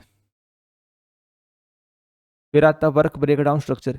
जैसे कि मैंने आपको स्टार्टिंग के अंदर ही बताया, किसी बड़े प्रोजेक्ट को छोटे छोटे हिस्सों के अंदर डिवाइड करना, और फिर उसको ट्रैक करना, उसकी प्रोग्रेस को, ये किसके अंदर आएगा, वर्क ब्रेकडाउन स्ट्रक्चर के अंदर। इसके अंदर एग्जाम्पल क्या है, तो भाई जैसे मैंने घर का आपको एग्जाम्पल बताया था, भाई पहले फाउंडेशन आएगी, फिर प्लिंथ हो जाएगी, फिर दीवारें, एंड फिर कॉलम, यानी 4-5 हिस्सों में आपने उसको डिवाइड कर दिया। ये किसका एग्जाम्पल है, वर्क ब्रेकडाउन स्ट्रक्चर। फिर आता है identify the resources, assign the personal equipment and materials. आपके पास रिसोर्सेज क्या क्या अवेलेबल हैं, कितनी मैन पावर है, कितनी मशीनरी है, कितने पैसे हैं, उनको आप आइडेंटिफाई करोगे और उसको असाइन करोगे। और लास्ट इसके अंदर क्या आता है, रिस्क असेसमेंट एंड मिटिगेशन। जो रिस्क होता है आप उसको कम करने की कोशिश करेंगे, और भाई मिनिमाइज करेंगे, उसको फिनिश ही कर देंगे। तो प्रोजेक्ट की प्लानिंग के हमने स्टेप देख लिए भाई, क्या क्या प्रोजेक्ट प्लानिंग के अंदर स्टेप्स होते हैं। फिर आता है प्रोजेक्ट की शेड्यूलिंग। शेड्यूलिंग क्या होती है? भाई प्रोजेक्ट के जो अलग अलग स्टेप्स होते हैं उनको एक लॉजिकल सीक्वेंस के अंदर अरेंज करना। भाई पहले कौन सी एक्टिविटी होगी, फर्स्ट नंबर पे क्या एक्टिविटी, दूसरे पे हम क्या करेंगे, तीसरे नंबर पे हम क्या करेंगे। ठीक है, तो एक टाइमलाइन बनाते हैं, लॉजिकल सीक्वेंस में उसको अरेंज करते हैं, तो किसका पार्ट आता है? प्रोजेक्ट शेड्यूलिंग का। शेड्यूलिंग टेक्निक्स क्या क्या आती है? पहली आती है गैंट चार्ट। गैंट चार्ट क्या होता है? Visual representation of the task along A timeline. For example आप ऐसे कुछ बना सकते हैं, ठीक है, यहाँ आप टाइम लिख देंगे। फॉर एग्जाम्पल भाई ये फाउंडेशन, भाई ये कितने दिन में? 10 दिन में पूरी होगी। फाउंडेशन के बाद क्या आएगा? फिर आपकी प्लिंथ बीम, ये भाई 15वें दिन तक ये कंप्लीट हो जाएगी। प्लिंथ बीम के बाद क्या है? भाई आपको दीवारें हैं या कॉलम है वे बनाने हैं, 25वें दिन तक ये कंप्लीट करोगे। ठीक है, तो एक विजुअल रिप्रेजेंटेशन जो है आपकी सारी एक्टिविटीज़ का, वो हमारा क्या किस में कहलाता है? गैंट चार्ट का ये पार्ट होता है। बार ग्राफ के तरीके से इसको हम रिप्रेजेंट करते हैं। दूसरा आता है critical path method. Critical path method के अंदर क्या होता है, या क्रिटिकल पाथ क्या होता है? What is critical path? तो जो सबसे लंबे वाला रास्ता होता है किसी भी प्रोजेक्ट के अंदर, उसको हम क्या कहेंगे? क्रिटिकल पाथ कहेंगे। जो प्रोजेक्ट की ड्यूरेशन होती है, भाई हमारा प्रोजेक्ट 2 साल में पूरा होगा, 3 साल में पूरा होगा, वो कौन डिसाइड करता है? क्रिटिकल पाथ, यानी कि जो सबसे लंबे वाला रास्ता होता है। चलने की बात नहीं कर रहे हम, टाइम के हिसाब से लंबे रास्ते की बात करने लग रहे हैं। तो जो क्रिटिकल टास्क होते हैं उनको हम आइडेंटिफाई करेंगे और कोशिश करेंगे वे कभी भी डिले ना हो। ठीक है, फिर आता है program evaluation and review technique. ये हम कहाँ पे यूज करते हैं? इसको हम रिसर्च के अंदर यूज करते हैं।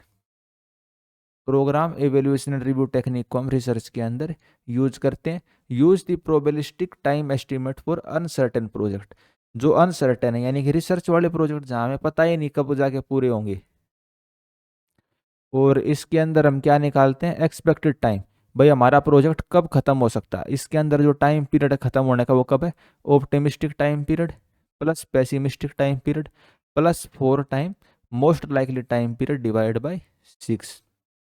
ऑप्टिमिस्टिक टाइम, भाई सब कुछ अच्छा हो गया तो कब खत्म होगा? पेसिमिस्टिक, सब कुछ खराब हो गया तब कब खत्म होगा? और मोस्ट लाइकली, भाई सबसे ज़्यादा चांस कब है उस प्रोजेक्ट के ख़त्म होने की। तो इस वाले फॉर्मूले से हम ये निकाल सकते हैं किसी भी प्रोजेक्ट की एक्सपेक्टेड ड्यूरेशन क्या है, पर्ट वाले मेथड के अंदर। फिर दोस्तों हमारे पास आता है रिसोर्स लेवलिंग। रिसोर्स लेवलिंग क्या होता है? भाई जो रिसोर्सेज की ओवरलोडिंग हो जाती है कहीं, और कई रिसोर्स अच्छे से यूज ही नहीं होने लग रही। ठीक है, तो जो रिसोर्स होते हैं उसको हम शेड्यूल कर देते हैं, एडजस्ट कर देते हैं, तो वो हमारा क्या कहलाता है? Resource levelling.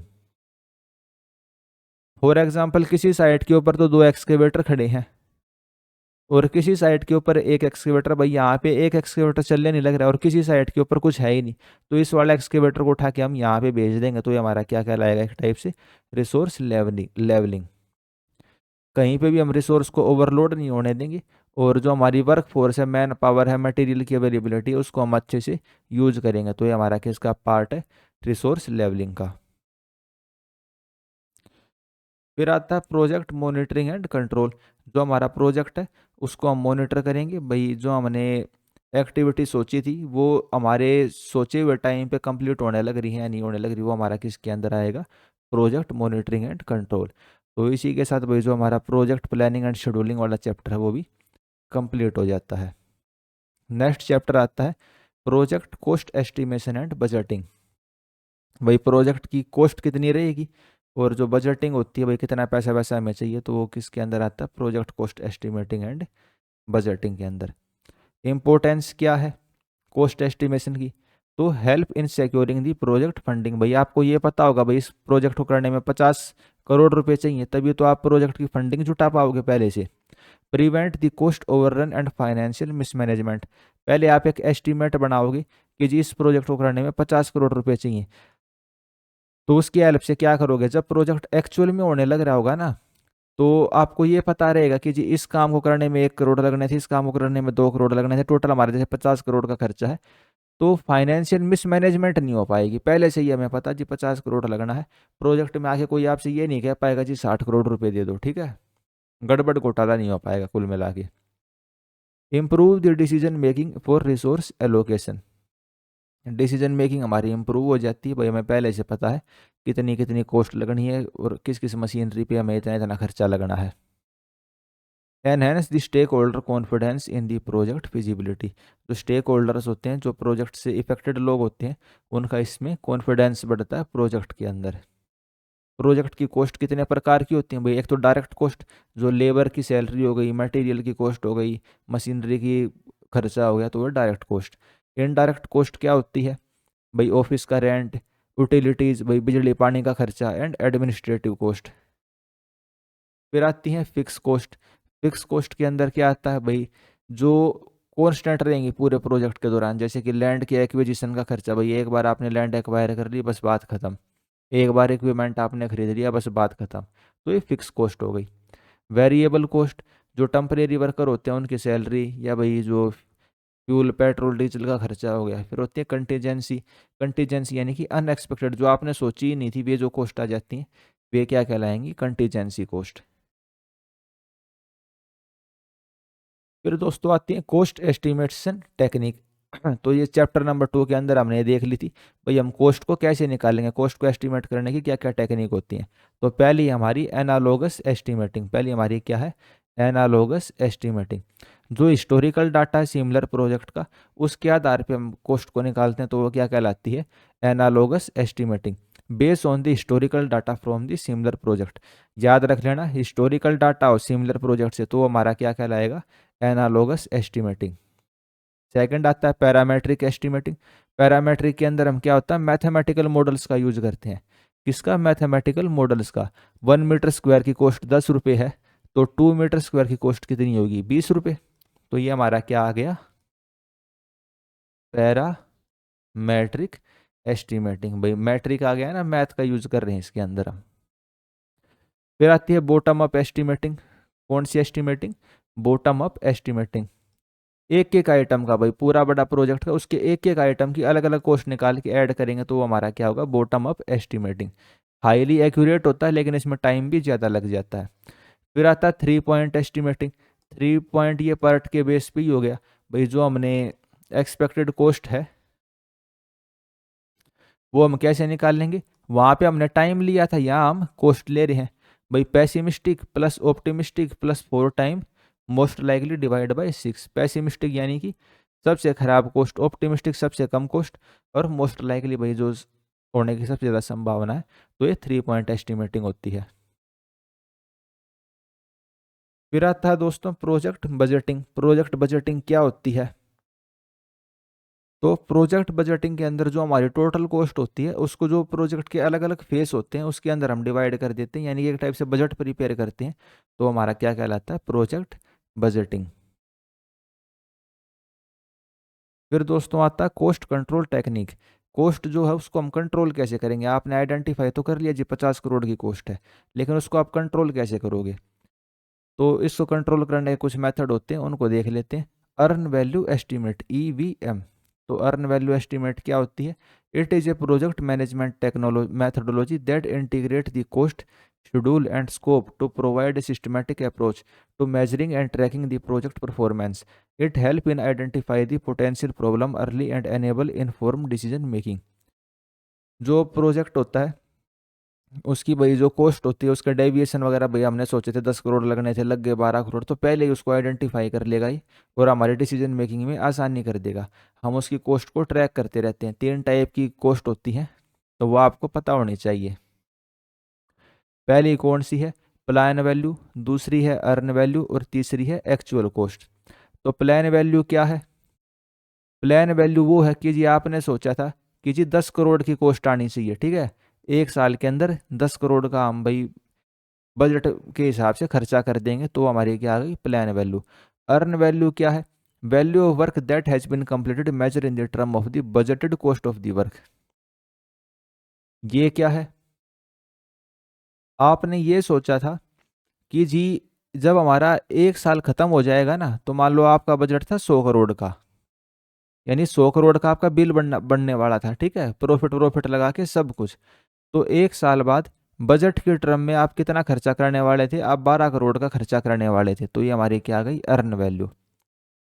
और तीसरे पे एक्चुअल कॉस्ट। ये 12 करोड़ रुपये तो बिल में चढ़े हैं, 12 करोड़ रुपये तो किसके हैं, बिल के हिसाब से कह लो या फिर बजट के हिसाब से कह लो। एक्चुअल में कितना आपने काम किया, actual cost incur to complete the work perform, ये है मान लो भाई आपका 10 करोड़। ठीक है, तो ये हमारी क्या आ गई, एक्चुअल कॉस्ट। अंतर समझ गए। एक्चुअल कॉस्ट, अपनी जेब से हमने 10 करोड़ का खर्चा किया। अर्न वैल्यू, 10 करोड़ का खर्चा तो कर दिया लेकिन बिल के अंदर या बजट के हिसाब से हमने 12 करोड़ का काम कर दिया। प्लान वैल्यू, हमारी प्लानिंग क्या थी, हमारी प्लानिंग ये थी कि जी बजट के हिसाब से हम 10 करोड़ का काम कर देंगे, तो ये हमारी प्लान वैल्यू आ गई। ठीक है, अब परफॉर्मेंस को हम कैसे देखेंगे, तो परफॉर्मेंस को देखने के लिए हम दो टर्म का यूज करते हैं, cost invariance and schedule invariance. Cost invariance के अंदर हम क्या निकालते हैं, earn value minus actual cost. Earn value actual cost मतलब जेब से मैंने 10 करोड़ का खर्चा किया लेकिन बिल मेरा कितने का बन गया, 12 करोड़ का। तो ये हमारा क्या आ गया, +2, यानी कि जीरो से ज़्यादा तो हमारा क्या, अंडर बजट। भाई सही चलने लग रहा है, ये हमारा पॉजिटिव यानी कि अच्छी बात है। जीरो से कम है, ओवर बजट, भाई हमने खर्चा ज़्यादा कर दिया अपनी जेब से, ये खराब बात है। ठीक है, इस चीज़ को आपको पता होना चाहिए, अंडर बजट यानी कि अच्छी बात, ओवर बजट यानी कि खराब बात। फिर आता है शेड्यूल वेरिएंस। कॉस्ट वाले से तो हमने पैसे के हिसाब से निकाल लिया, शेड्यूल वाले के हिसाब से हम क्या निकालेंगे, हम टाइम के साथ चल रहे हैं, टाइम से पीछे चलने लग रहे हैं। तो शेड्यूल इन वेरिएंस के अंदर क्या आएगा, earn value minus plan value. भाई हमने कमाई कर ली 12 करोड़ की, सोची थी हमने 10 करोड़ की कमाई करने की, तो हम आगे चलने लग रहे हैं। अगर ये पॉजिटिव है तो हम शेड्यूल से आगे चलने लग रहे हैं। तो इतना आपको पता होना चाहिए। तीनों चीज़ों में अंतर पता चल गया। एक्चुअल कॉस्ट, मैंने अपनी जेब से 10 करोड़ का खर्चा करा। अर्न वैल्यू, 10 करोड़ का खर्चा करके 12 करोड़ का बिल बन गया। प्लान वैल्यू, जी मैंने सोचा था 10 करोड़ का ही काम कर पाऊंगा मैं 1 साल होने पे, तो वो plan value. Cost variance zero से यानी पॉजिटिव होगा तो हमारा क्या है, अंडर बजट है। कॉस्ट वेरिएंस का फॉर्मूला क्या होगा, earn value minus actual cost, और शेड्यूल वाले का अर्न माइनस प्लान वैल्यू। फिर आती है कॉस्ट फोरकास्टिंग। तो ये हम क्या देखने लग रहे थे, भाई उसको कॉस्ट को मैनेज करने की, कॉस्ट को कंट्रोल करने की टेक्निक्स देखने लग रहे थे हम। दूसरी टेक्निक क्या, हमारी कॉस्ट की फोरकास्टिंग। पहले से ही हम कॉस्ट, जो फ्यूचर में हमारी कॉस्ट भाई कितना खर्चा होने वाला है, अपनी फिलहाल की परफॉर्मेंस के हिसाब से उसको प्रिडिक्ट करेंगे। और तीसरा है change control system, manage the scope change to prevent the cost overrun. अगर भाई कॉस्ट हमारी ज़्यादा आने लग रही है तो हम स्कोप को चेंज कर देंगे। Ensure the additional expense are approved before the implementation. कोई भी आप नया चीज़ करने वाले हो तो पहले आप उसका क्या करोगे, अप्रूवल लोगे। तो ये क्या होता है, चेंज कंट्रोल सिस्टम। बाकी ज़्यादा इंपॉर्टेंट आपके ये वाले पॉइंट थे, ये मैंने आपको अच्छे से आपको बता ही दिए। फिर आता है project execution and monitoring. Project execution क्या होता है, तो प्रोजेक्ट का वो वाला फेज जब एक्टिविटी हम एक्चुअल में करने लग रहे हैं, plan activities are carried out, resources are utilize, resources हमारे यूज होने लग रहे हैं, भाई इंसान साइट पे काम कर रहे हैं, मशीन काम कर रही है, भाई सीमेंट मिट्टी जो भी है भाई रिसोर्स हमारे लगने लग रहे हैं, तो वो क्या है, प्रोजेक्ट एग्जीक्यूशन। प्रोजेक्ट मॉनिटरिंग क्या है, भाई हम प्रोजेक्ट की प्रोग्रेस को ट्रैक करने लग रहे हैं, परफॉर्मेंस को चेक करने लग रहे हैं, भाई परफॉर्मेंस सही है या खराब है, डेविएशंस को आइडेंटिफाई करेंगे, भाई जो हमने सोचा था उससे कितने का चेंज है यानी कि डेविएशन कितना है, and implement the corrective action to keep the project on track. तो ये किसका पार्ट है, प्रोजेक्ट मॉनिटरिंग का। प्रोजेक्ट एग्जीक्यूशन यानी एक्टिविटीज़ को एक्चुअल में करना, मॉनिटरिंग यानी कि उनको ट्रैक करना कि वे अच्छे से होने लग रही हैं या नहीं होने लग रही। एग्जीक्यूशन के अंदर क्या क्या स्टेप्स हैं, भाई आप रोल असाइन करोगे सबको कि भाई आपको ये काम करना है, आपको ये काम करना है। रिसोर्सिस को मैनेज करोगे, भाई man power material and equipment को आप अच्छे से अलोकेट करोगे, जहाँ भी जिस मशीन की ज़रूरत पड़ रही है आप उस मशीन को वहीं पे लगाओगे, और ना उसका भाई ऐसा ना हो कि वो मशीन हमारी खाली खड़ी रहे। ठीक है, तो इस तरीके से आप उसको शेड्यूलिंग करोगे। टास्क एग्जीक्यूशन, शेड्यूल के हिसाब से सारे टास्क को हम स्टार्ट करेंगे और उस हिसाब से उसको फिनिश करेंगे। रिस्क हम कम से कम करेंगे एग्जीक्यूशन के दौरान, और जो स्टेक होल्डर्स हैं उनके बीच इफेक्टिवली कम्युनिकेशन करते रहेंगे, किसके थ्रू, मीटिंग्स और रिपोर्ट के थ्रू। जो भी क्लाइंट है उसके साथ मीटिंग करते रहेंगे, उसको रिपोर्ट देते रहेंगे।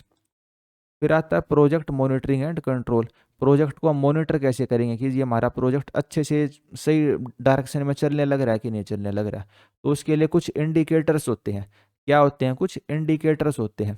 तो पहला इंडिकेटर क्या है? Schedule performance indicator. तो जैसे हमने वे कॉस्ट के इंडिकेटर पढ़े थे, तो उसी टाइप के ये हैं। शेड्यूल परफॉर्मेंस इंडिकेटर क्या होता है? Earn value divide by plan value. ठीक है, प्लानिंग करी थी जी 10 करोड़ की कमाई हो जाएगी, कमाई हो गई 12 करोड़ की, यानी ग्रेटर देन 1 है तो अच्छा है, ग्रेटर देन 1 है तो प्रोजेक्ट हमारा अच्छा है, 1 से नीचे है तो खराब है। उसी तरीके से cost performance index, earn value divide by actual cost. भाई 12 करोड़ की कमाई हो गई, असली में खर्चा हुआ हमारा 10 करोड़ का, तो ग्रेटर देन 1 यानी कि अंडर बजट। ठीक है, अंडर बजट का मतलब है अच्छा, इस चीज़ को याद रख लेना। अंडर बजट यानी कि अच्छा, इसमें कन्फ्यूज नहीं होना है आपको। तो इन इंडिकेटर से हम बता सकते हैं कि भाई हमारा प्रोजेक्ट अच्छे से होने लग रहा है कि नहीं होने लग रहा। क्वालिटी मैट्रिक्स, भाई हम डिफेक्ट्स का नंबर देख सकते हैं, भाई डिफेक्ट हमारे कम से कम होने चाहिए और कस्टमर की सेटिस्फेक्शन ज़्यादा होनी चाहिए। रिसोर्स यूटिलाइजेशन एफिशिएंसी, भाई जो percent allocate versus use resource को देखेंगे। ठीक है, मान लो हमने 10 मशीनरी अलोकेट की हैं और 9 ही यूज होने लग रही हैं, तो एक यूज क्यों नहीं होने लग रही? तो उसका मतलब क्या? हमारी एफिशिएंसी खराब है। तो इस तरीके से हम वो क्या कर रहे हैं? मॉनिटरिंग कर रहे हैं। हम क्या करने लग रहे हैं? प्रोजेक्ट की मॉनिटरिंग कर रहे हैं। और मॉनिटरिंग आप कैसे कर सकते हो? शेड्यूल परफॉर्मेंस इंडेक्स की मदद से और कॉस्ट परफॉर्मेंस इंडेक्स की मदद से। तो भाई कौन कौन से टूल हम यूज करते हैं? तो प्रोजेक्ट मैनेजमेंट के अंदर हम माइक्रोसॉफ्ट प्रोजेक्ट यूज कर सकते हैं, प्राइम वीरा यूज कर सकते हैं, ट्रेलो, ये सॉफ्टवेयर है, इनका हम यूज कर सकते हैं।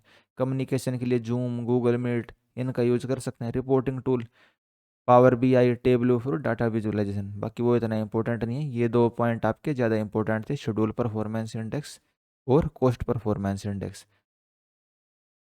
ये तीन चीज़ों की डेफिनेशन आपको पता ही चल गई, earn value, plan value and actual cost. अब आ जाते हैं नेक्स्ट चैप्टर पे, project quality management. Quality management का क्या मतलब है? क्वालिटी मैनेजमेंट का मतलब ये है, जो स्टेक होल्डर हैं या फिर जो क्लाइंट है, उसके जो एक्सपेक्टेशंस हैं या फिर जो हमारे स्टैंडर्ड हैं, उसको हमारा प्रोजेक्ट मीट करता है कि नहीं करता। ठीक है, जिसके लिए आप भाई घर बनाने लग रहे हो या कोई आपने सामान बनाया, अगर वो उस चीज़ से सेटिस्फाई है तो भाई क्वालिटी अच्छी है, अगर सेटिस्फाई नहीं है तो क्वालिटी अच्छी नहीं है। तो क्वालिटी का क्या मतलब हुआ? Degree to which a project meet its intended requirement without the defect. जो हमारा प्रोजेक्ट है उसकी जो रिक्वायरमेंट है बिना किसी डिफेक्ट के अगर वो पूरी कर दे रहा है, ठीक है, तो उसका मतलब उसकी क्वालिटी अच्छी है।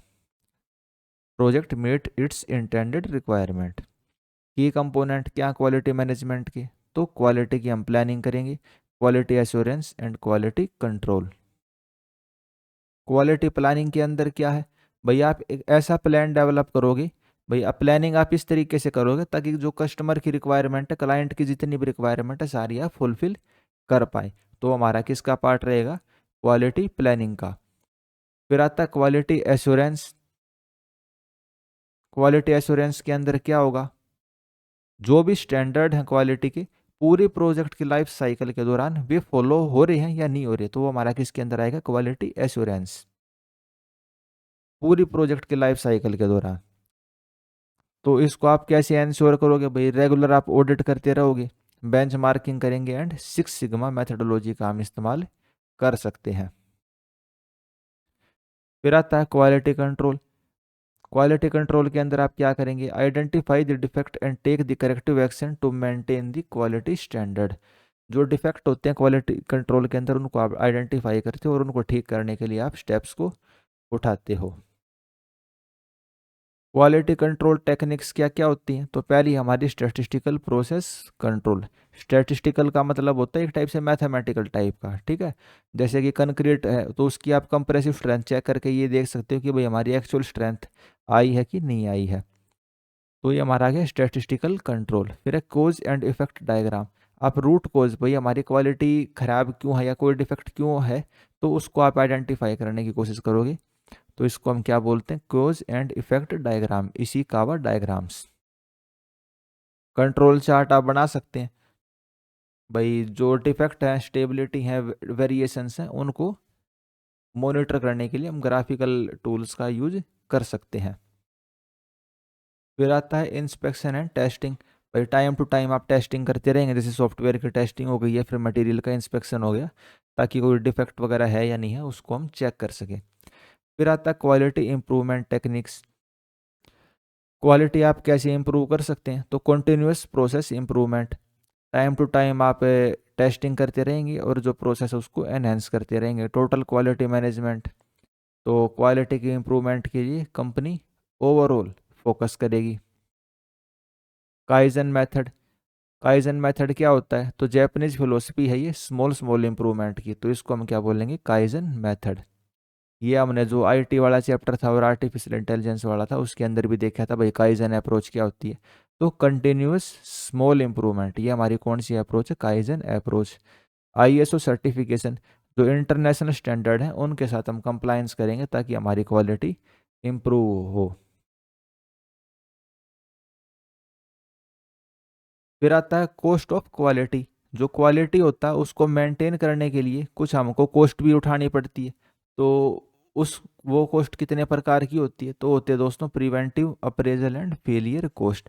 प्रिवेंटिव कॉस्ट क्या होती है, जो डिफेक्ट को प्रिवेंट करने के लिए जो हमें कॉस्ट ओकर होती है, इनकर होती है, तो उसको हम क्या बोलेंगे, प्रिवेंटिव कॉस्ट। भाई आपने ट्रेनिंग दी, अच्छी क्वालिटी की मशीन्स वगैरह लगाई ताकि डिफेक्ट आए ही ना, तो उसको हम प्रिवेंटिव कॉस्ट कहेंगे। फिर अप्रेजल कॉस्ट, जो इंस्पेक्शन और टेस्टिंग की उसके अंदर जो कॉस्ट इनकर होती है, तो उसको हम अप्रेजल कॉस्ट कहेंगे। फिर होती है फेलियर कॉस्ट, तो भाई फेल हो गया कोई सैंपल, भाई क्वालिटी उसकी अच्छी नहीं थी, तो दोबारा उसको हमें बनाना पड़ेगा। ठीक है, वारंटी कोई क्लेम कर सकता है, लीगल कॉस्ट हो सकती है, तो वो हमारी किसका पार्ट होता है, फेलियर कॉस्ट का। फिर दोस्तों हमारा नेक्स्ट चैप्टर आता है project procurement and contract management. Project procurement होता क्या है, तो जो प्रोजेक्ट के एग्जीक्यूशन के लिए हम गुड्स सर्विस या किसी भी रिसोर्स को खरीदते हैं, एक्वायर करते हैं, तो वो किसका पार्ट होता है, प्रोजेक्ट प्रोक्योरमेंट का। Process of selecting vendors, negotiating contract and acquiring the external good और service is part of project procurement. भाई कोई आप सामान खरीद रहे हो तो पहले आपको वेंडर सेलेक्ट करना पड़ेगा आप कहाँ से खरीदोगे, कॉन्ट्रैक्ट उसके साथ नेगोशिएट करना पड़ेगा, और फिर आप सामान खरीदोगे, तो प्रोजेक्ट प्रोक्योरमेंट। फिर आता है कॉन्ट्रैक्ट मैनेजमेंट, तो जो आपकी ऑर्गेनाइजेशन है, कंपनी है, उसके बीच में और जो सप्लायर है उसके बीच में आप एग्रीमेंट करते हो, भाई किसी गुड्स के लिए, सर्विस के लिए या रिसोर्स के लिए, तो वो हमारा क्या आता है, कॉन्ट्रैक्ट मैनेजमेंट का पार्ट होता है। तो प्रोक्योरमेंट, कोई भी आप सामान खरीदते हो उसके क्या क्या प्रोसेस होते हैं, तो सबसे पहले तो आप रिक्वायरमेंट को आइडेंटिफाई करोगे। भाई पहले तो आपको ये पता होना चाहिए कि जी मेरे को इस चीज़ की रिक्वायरमेंट है, मेरे को इस ये मशीन चाहिए, ये भाई इतनी सीमेंट स्टील चाहिए, तो आप प्रोजेक्ट की रिक्वायरमेंट को आइडेंटिफाई करोगे, और फिर आइडेंटिफाई डिटरमाइन करोगे कि भाई वो ज़रूरी है या नहीं है। फिर सेकंड स्टेप में आप सप्लायर को सिलेक्ट करोगे, भाई 3 सप्लायर देखोगे, 4 सप्लायर देखोगे, कौन सबसे सस्ता देने लग रहा है, क्वालिटी किसकी सबसे अच्छी है, कौन रिलायबल है और किसकी रेपुटेशन अच्छी है।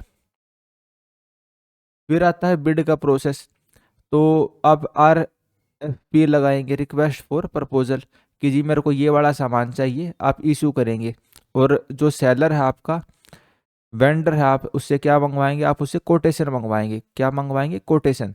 वो एक पेज पे लिख के देगा कि जी आपने ये सामान मंगवाना चाहिए, इसका ये मेरा प्राइस है, तो आप उन सब सेलर्स की कोटेशन को देखोगे और ये आइडेंटिफाई करोगे भाई आपको कौन सा चाहिए।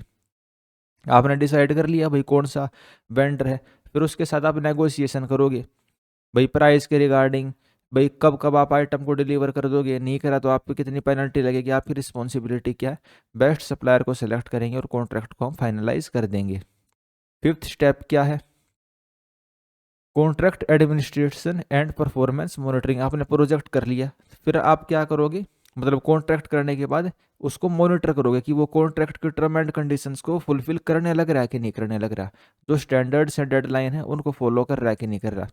और जब भाई फाइनली सक्सेसफुली डिलीवर हो गई प्रोडक्ट की या सर्विस की, तो जो हमारा प्रोक्योरमेंट का प्रोसेस है उसको हम क्लोज कर देंगे। प्रोक्योरमेंट के जो कॉन्ट्रैक्ट होते हैं वो कितने प्रकार के होते हैं, तो पहले प्रकार का आता है फिक्स प्राइस, भाई सीधा सा हिसाब किताब है, ये ले 50 करोड़ रुपए और ये हमको सामान दे दे, फिक्स प्राइस स्टार्टिंग में ये एग्री हो जाता है किसी भी प्रोजेक्ट के लिए, सर्विस के लिए। भाई फॉर एग्जांपल 50 करोड़ में कोई आपको पुल बनाना है। फिर आता है कॉस्ट रिइंबर्समेंट कॉन्ट्रैक्ट। ये क्या होता है? भाई जो कॉस्ट होएगी भाई 50 करोड़ प्लस फिक्स परसेंटेज रहेगी भाई 5% या 10%, जो भी सेलर है, तो परसेंटेज बेस कह सकते हो आप इसको। कॉस्ट रिइंबर्सेबल कॉन्ट्रैक्ट, जितनी भी कॉस्ट रहेगी पहले से हमें कॉस्ट के बारे में पता नहीं होता। फिर आता है टाइम एंड मटेरियल कॉन्ट्रैक्ट। तो जो पेमेंट होती है टाइम के हिसाब से या फिर मटेरियल के हिसाब से हम पेमेंट कर देंगे। जैसे कि भाई आपने कॉन्ट्रैक्ट कर लिया स्टील का, ठीक है, स्टील का कॉन्ट्रैक्ट कर लिया आपने। कैसे कर दिया कॉन्ट्रैक्ट कि जी 50,000 रुपये टन के हिसाब से आपने कॉन्ट्रैक्ट कर दिया, जितनी भी स्टील आएगी उतना पैसा मिल जाएगा। या फिर कोई कंसल्टेंट है 500 रुपये घंटे के हिसाब से आपने कॉन्ट्रैक्ट कर लिया उसके साथ, तो ये हमारा क्या आएगा? Time and material contract. फिर आता है यूनिट प्राइस कॉन्ट्रैक्ट। तो पर यूनिट ऑफ वर्क के हिसाब से जो प्राइस डिटरमाइन कराया जाएगा वो क्या होगा? Unit price contractor. जैसे कि कोई रोड कॉन्ट्रैक्टर है, तो पर किलोमीटर जो उसने रोड बनाया उसके हिसाब से हम उसको पेमेंट कर देंगे भाई 10 करोड़, 5 करोड़, जो भी हमारी बात हो रखी होगी। तो चैलेंजेस क्या है प्रोजेक्ट प्रोक्योरमेंट के अंदर? तो पहले चैलेंजेस है कॉस्ट ओवररन। तो जो हम स्टार्टिंग में कॉस्ट मान के चलते हैं बहुत बार वो कॉस्ट एक्सीड कर जाती है, फ्लक्चुएशन उसके अंदर बहुत ज़्यादा होता है। सप्लायर की रिलायबिलिटी, भाई जो सप्लायर उसने सामान लेट डिलीवर किया या पुअर क्वालिटी का डिलीवर किया। लीगल एंड कंप्लायंस इशू, तो लीगल इशू भी रहते हैं, और भाई जो लोकल रूल रेगुलेशन होते हैं उनको हमें फॉलो करना पड़ता है। स्कोप चेंज हो सकता है बिना किसी प्लानिंग के। तो इसका एग्जांपल क्या है? भाई कोई कंस्ट्रक्शन कंपनी है, उसने सीमेंट के लिए कॉन्ट्रैक्ट किया था, लेकिन भाई वो कंपनी उसको सीमेंट सप्लाई कर नहीं पाई। तो सप्लाई नहीं करा तो जो हमारी प्रोजेक्ट की टाइम लाइन है वो बिगड़ जाएगी, प्रोजेक्ट हमारा लेट हो सकता है। फिर आता है प्रोजेक्ट वो contract management best practice. Best practices क्या हो सकती हैं? तो भाई जो स्कोप है प्रोजेक्ट का या कॉन्ट्रैक्ट का वो क्लियरली डिफाइन होना चाहिए। जो वेंडर की परफॉर्मेंस हम टाइमली वो मॉनिटर करते रहेंगे। और रिस्क को कम करने के लिए भाई हम जो वेंडर है उसके ऊपर पेनल्टी लगा सकते हैं, या एक से ज़्यादा सेलर के साथ हम पहले से बातचीत करके रख सकते हैं। कॉन्ट्रैक्ट मैनेजमेंट के लिए हम सॉफ्टवेयर का इस्तेमाल कर सकते हैं ताकि इजीली उसको हम मेंटेन स्टेटस को कर पाएँ। फिर आता है प्रोजेक्ट रिस्क मैनेजमेंट। जो रिस्क होता है उसको कैसे मैनेज किया जाए? तो रिस्क मैनेजमेंट क्या होता है? भाई रिस्क को हम आइडेंटिफाई करेंगे, एनालाइज करेंगे, और उस रिस्क को हम कम करने के लिए कोशिश करेंगे। Mitigate the uncertainty that can impact the project success. Risk किस प्रकार के होते हैं? फाइनेंशियल हो सकता है, ऑपरेशनल हो सकता है, टेक्निकल, या फिर एक्सटर्नल रिस्क हो सकता है। तो रिस्क देख लेते हैं किस प्रकार की। फाइनेंशियल तो भाई आपको पता ही है, पैसे से रिलेटेड हो सकता है। भाई पैसे का जो भाई हमने एस्टिमेशन में कुछ गड़बड़ कर दी, या फिर फंडिंग के इश्यू हो सकते हैं। शेड्यूल रिस्क, शेड्यूल रिस्क के अंदर क्या आएगा? भाई रिसोर्स हमारे पास कम पड़ गई, वेदर की कंडीशंस, भाई अचानक से बर्फबारी हो गई या बाढ़ आ गई, तब थोड़ी ना हम प्रोजेक्ट को कर सकते हैं। या सप्लायर हमारा फेल हो गया। टेक्निकल रिस्क, भाई डिज़ाइन के साथ हमारे इश्यू हो सकते हैं, टेक्नोलॉजी हमारे पास उस टाइप की ना हो और हमने उसकी बिड लगा दी हो। ऑपरेशनल रिस्क, भाई जब प्रोजेक्ट हमारा चलने लग रहा है तो प्रोजेक्ट मैनेजर इनएफिशिएंट था, या जो इंजीनियर थे उन्होंने अच्छे से काम नहीं किया, मिसमैनेजमेंट हो गई, या स्टाफ की कमी हो गई, तो ये ऑपरेशनल रिस्क। लीगल रिस्क क्या है? भाई पोल्यूशन के जो लॉ हैं या लोकल बॉडीज़ के लॉ हैं उनको हमें फॉलो करना पड़ता है, तो ये हमारे क्या है? लीगल रिस्क हैं। एनवायरमेंटल रिस्क, भाई नेचुरल डिजास्टर आ सकती है, सप्लाई चेन में डिसरप्शन आ सकती है एनवायरमेंटल रिस्क की वजह से। एक्सटर्नल रिस्क क्या है? भाई पॉलिटिकल इंस्टेबिलिटी। मान लो आप किसी ऐसे राज्य से मटेरियल मंगवाने लग रहे हो, या ऐसे देश से मंगवाने लग रहे हो जिसके साथ आपकी लड़ाई हो गई, तो पॉलिटिकल इंस्टेबिलिटी ये हमारा एक्सटर्नल रिस्क के अंदर आता है। रिस्क मैनेजमेंट प्रोसेस के अंदर स्टेप्स क्या क्या है? तो सबसे पहला स्टेप है कि आप रिस्क को आइडेंटिफाई करोगे। आप क्या करोगे भाई? रिस्क है कहाँ पे? सेकंड स्टेप आता है रिस्क एनालिसिस एंड असेसमेंट। आप ये देखेंगे जो आपने आइडेंटिफाई कर लिया भाई ये रिस्क है, तो वो लो रिस्क है, मीडियम रिस्क है, या उसकी वजह से हाई इम्पैक्ट हो सकता है। तो रिस्क का आप एनालाइज करेंगे एंड असेसमेंट करेंगे। फिर आप प्लानिंग बनाएंगे, भाई रिस्क रिस्पॉन्स प्लानिंग। भाई जिस भी लेवल का रिस्क है, भाई लो लेवल का, मीडियम का, हाई का, तो उसको एलिमिनेट करने के लिए हम क्या करेंगे? उसको अवॉइड करने के लिए प्लानिंग करेंगे पहले से ही। एग्जाम्पल क्या है, जैसे कि कोई एयरक्राफ्ट की कंपनी है, एयरक्राफ्ट का मेंटेनेंस करती है क्योंकि उसको सेफ्टी का रिस्क रहता है, तो टाइम टू टाइम एयरक्राफ्ट की मेंटेनेंस में काफ़ी खर्चा करती है। फिर फोर्थ स्टेप है रिस्क मॉनिटरिंग एंड कंट्रोल।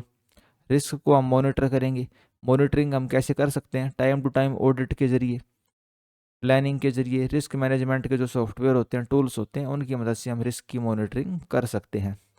जैसे कि एक पावर प्लांट होता है, वो तो रियल टाइम वेदर मॉनिटरिंग का यूज करता है ताकि आउटडोर का जो वर्क होते हैं उसको शेड्यूल कर सके।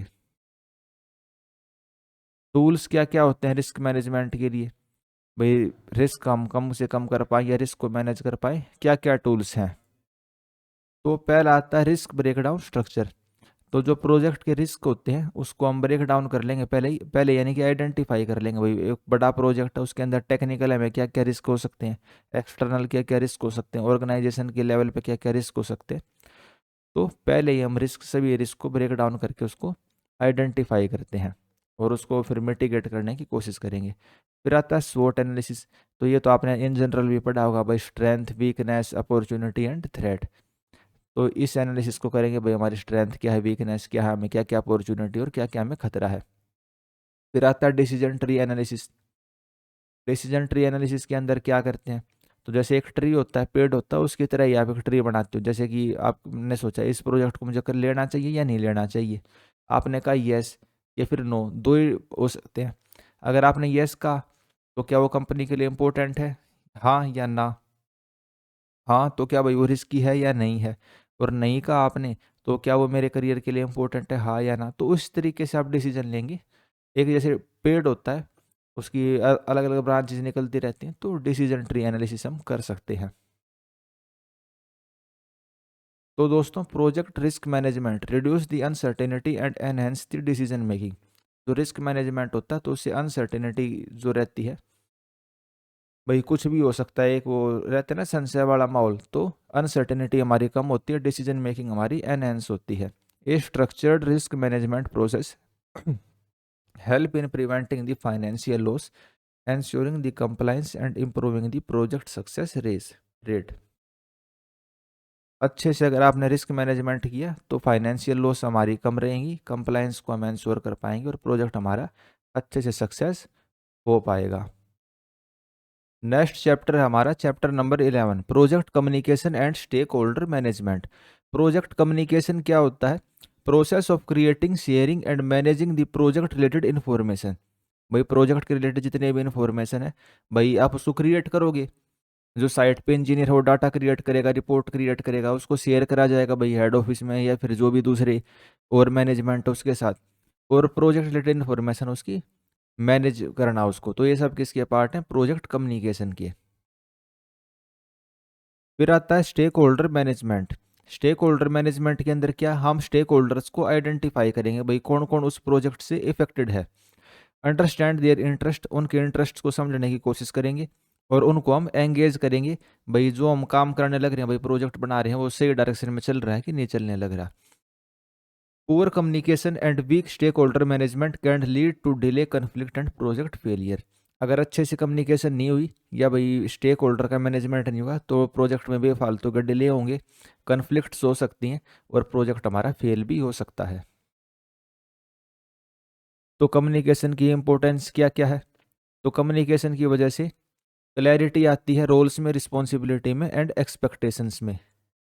अच्छे से आप कम्युनिकेट करके भाई इंजीनियर को बताओगे, भाई आपका ये रोल है, आपकी ये रिस्पॉन्सिबिलिटी है और भाई आपको ये चीज़ें डिलीवर करनी है, आपसे ये एक्सपेक्टेशंस है।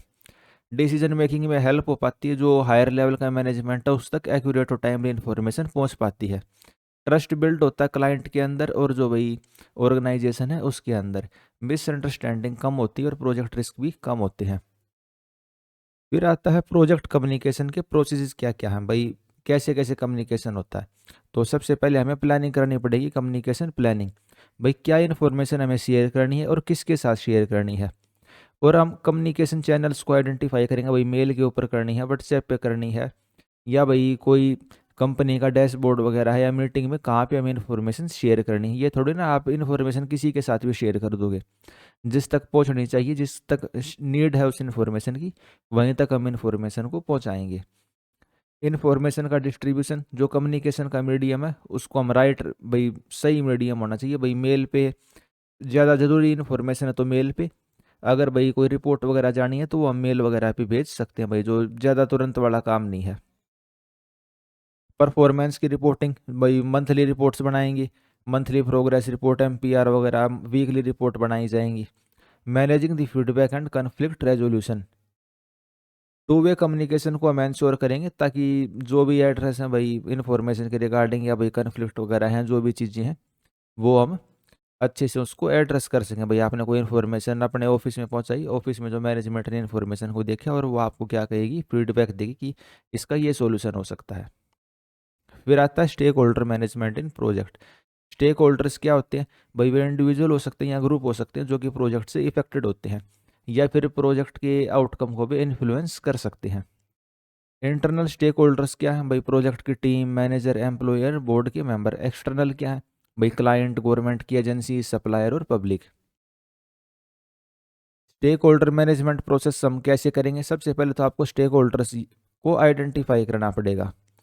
फिर स्टेक होल्डर का हम एनालिसिस करेंगे, किसके बेस पे, पावर के बेस पे और इंटरेस्ट के बेस पे। भाई वे प्रोजेक्ट को किस तरीके से इन्फ्लुएंस कर सकते हैं और उनका उससे किस प्रकार का इंटरेस्ट है। तो हाई पावर हाई इंटरेस्ट, तो ये कौन होंगे, जैसे भाई गवर्नमेंट की अथॉरिटी हो गई या फिर कंपनी की जो टॉप मैनेजमेंट है उसके पास पावर भी ज़्यादा है और वो उस प्रोजेक्ट के आउटकम से हाईली इफेक्टेड भी है, उनका हाईली इंटरेस्ट भी है। फिर आता है stakeholder engagement and communication. जो स्टेक होल्डर्स हैं उनके साथ हम कम्युनिकेट करेंगे, एंगेजमेंट करेंगे ताकि जो भी उनके कंसर्न है, प्रॉब्लम है या एक्सपेक्टेशंस हैं उसको हम एड्रेस कर सकें। फिर आते हैं communication tool in project management. भाई हम किन किन टूल्स का यूज करके कम्युनिकेशन कर सकते हैं, मेल्स के थ्रू कर सकते हैं, व्हाट्सएप पे कर सकते हैं, मीटिंग के थ्रू कर सकते हैं, डैशबोर्ड के थ्रू, प्रोजेक्ट मैनेजमेंट सॉफ्टवेयर होते हैं उनके थ्रू या सोशल मीडिया के थ्रू हम कम्युनिकेशन कर सकते हैं। चैलेंजेस क्या क्या है कम्युनिकेशन के अंदर, तो पहला कम्युनी चैलेंज है इन्फॉर्मेशन ओवरलोड। बहुत ज़्यादा अगर डाटा उनको मिलने लग रहा है, इन्फॉर्मेशन है, तो वो स्टेक होल्डर्स को कन्फ्यूज कर सकता है। तो एक प्रॉपर चैनल के थ्रू सही इन्फॉर्मेशन उन तक पहुंचनी जरूरी है। रेजिस्टेंस टू चेंज, जो स्टेक होल्डर्स होते हैं वे प्रोजेक्ट के डिसीजंस को अपोज कर सकते हैं। भाई प्रोजेक्ट मैनेजर कहेगा ऐसे करना है, वे कहेंगे नहीं सर हमको तो ऐसे चाहिए। कन्फ्लिक्ट इंटरेस्ट, अलग अलग स्टेक होल्डर्स के अलग अलग व्यू हो सकते हैं, अलग अलग इंटरेस्ट हो सकते हैं। तो ये सभी क्या है, चैलेंजेस हैं। तो कंक्लूजन में क्या कह सकते हैं, भाई effective communications enhance the collaboration, minimize the risk and ensure the project success. Proactive engagement, transparent update and feedback mechanism leads to the positive project outcomes. फिर दोस्तों अगला चैप्टर हमारा आता है प्रोजेक्ट क्लोजर एंड एवेल्युएशन। भाई project अब हमारा finish हो चुका है, तो अब क्या आएगा, project closure, formal up completion of the project and final approval and hand over. Project closure क्या होता है कि भाई हमारा प्रोजेक्ट फाइनली कंप्लीट हो गया, जो फाइनल अप्रूवल जो भी हमें चाहिए भाई कंप्लीशन सर्टिफिकेट वगैरह या जो भी है, और हम प्रोजेक्ट को हैंड ओवर कर देंगे। जो भी भाई हमारी एजेंसी एनएचएआई है, गवर्नमेंट है या जो भी है। फिर है प्रोजेक्ट एवेल्युएशन। प्रोजेक्ट एवेल्युएशन का क्या मतलब है, भाई आप उसको एनालाइज करते हो प्रोजेक्ट की सक्सेस को। प्रोजेक्ट खत्म होने के बाद भाई प्रोजेक्ट हमारा सक्सेस रहा या फेल रहा, क्या क्या चैलेंजेस थे और फ्यूचर प्रोजेक्ट्स के लिए हम क्या क्या टेक अवे लेके जा सकते हैं। प्रोजेक्ट क्लोजर्स के अंदर क्या क्या स्टेप हैं, भाई किसी प्रोजेक्ट हमारा कंप्लीट हो गया, खत्म करने लग रहे हैं, उसको क्लोज कर रहे हैं, तो क्या क्या स्टेप है। पहला है कंप्लीशन ऑफ द डिलीवरेबल। भाई जो चीज़ें आपको डिलीवर करनी थी, जो हमारा एम था, ऑब्जेक्टिव था, क्या वो हमारा कंप्लीट हुआ कि नहीं हुआ, क्या स्टेक होल्डर्स के एक्सपेक्टेशंस को हमने कंप्लीट किया कि नहीं किया। स्टेप टू है क्लाइंट एक्सेप्टेंस एंड हैंडओवर। अगर भाई क्लाइंट उसे सेटिस्फाई है तो क्लाइंट उसको अप्रूव कर देगा और साइन ऑफ कर देगा कि जी हाँ ठीक है। फिर है final project report and documentation. Final project report बनाई जाएगी और भाई जो डॉक्यूमेंटेशन होगा कि ये काम इन्होंने करा, इतनी कॉस्ट आई, ये टाइम लाइन थी और ये चैलेंज इन्होंने फेस किए। फिर है कॉन्ट्रैक्ट क्लोजर एंड पेमेंट। जब आपका प्रोजेक्ट खत्म हो गया तो कॉन्ट्रैक्ट को हम बंद कर देंगे और जो फाइनल पेमेंट है, फाइनल बिल है आपका, वो बन जाएगा। फिर है रिलीज ऑफ प्रोजेक्ट रिसोर्सेज। जो भी टीम मेंबर आपने हायर किए हुए थे भाई प्रोजेक्ट को करने के लिए, उन सबको आप क्या करोगे, रिलीज कर दोगे, या तो उनको ट्रांसफ़र कर दोगे या फिर उनको छुट्टी कर दोगे कि ये प्रोजेक्ट पूरा हो गया, अब आप जा सकते हैं। कंडक्टिंग ए प्रोजेक्ट एवेल्यूएशन, भाई प्रोजेक्ट का हम एवेल्यूएट करेंगे, उसको चेक करेंगे भाई हमारा प्रोजेक्ट सक्सेस रहा या फेलियर रहा और उसका क्या इम्पैक्ट रहा फ्यूचर के अंदर। तो ये सब प्रोजेक्ट क्लोजर के स्टेप थे। फिर आता है प्रोजेक्ट एवेल्यूएशन मैट्रिक्स। जो प्रोजेक्ट होता है उसको हम एवेल्यूएट करेंगे, भाई चेक करेंगे वो सफल रहा या असफल रहा, किसके आधार पे, की परफॉर्मेंस इंडिकेटर्स के आधार पे। वे क्या क्या होते हैं, टाइम परफॉर्मेंस, भाई टाइम से पूरा हुआ कि नहीं हुआ, कॉस्ट परफॉर्मेंस, बजट के अंदर रहा प्रोजेक्ट हमारा या ज़्यादा कॉस्ट आई, क्वालिटी की परफॉर्मेंस, भाई क्वालिटी उसकी कैसी थी, स्टेक होल्डर सेटिस्फेक्शन, भाई क्लाइंट हमारा और जो यूजर है उससे सेटिस्फाई है कि नहीं है, रिस्क मैनेजमेंट इफेक्टिवनेस, क्या जो रिस्क थे उसको हमने सक्सेसफुली हैंडल किया कि नहीं किया। फिर आता है lesson learn and continuous improvement.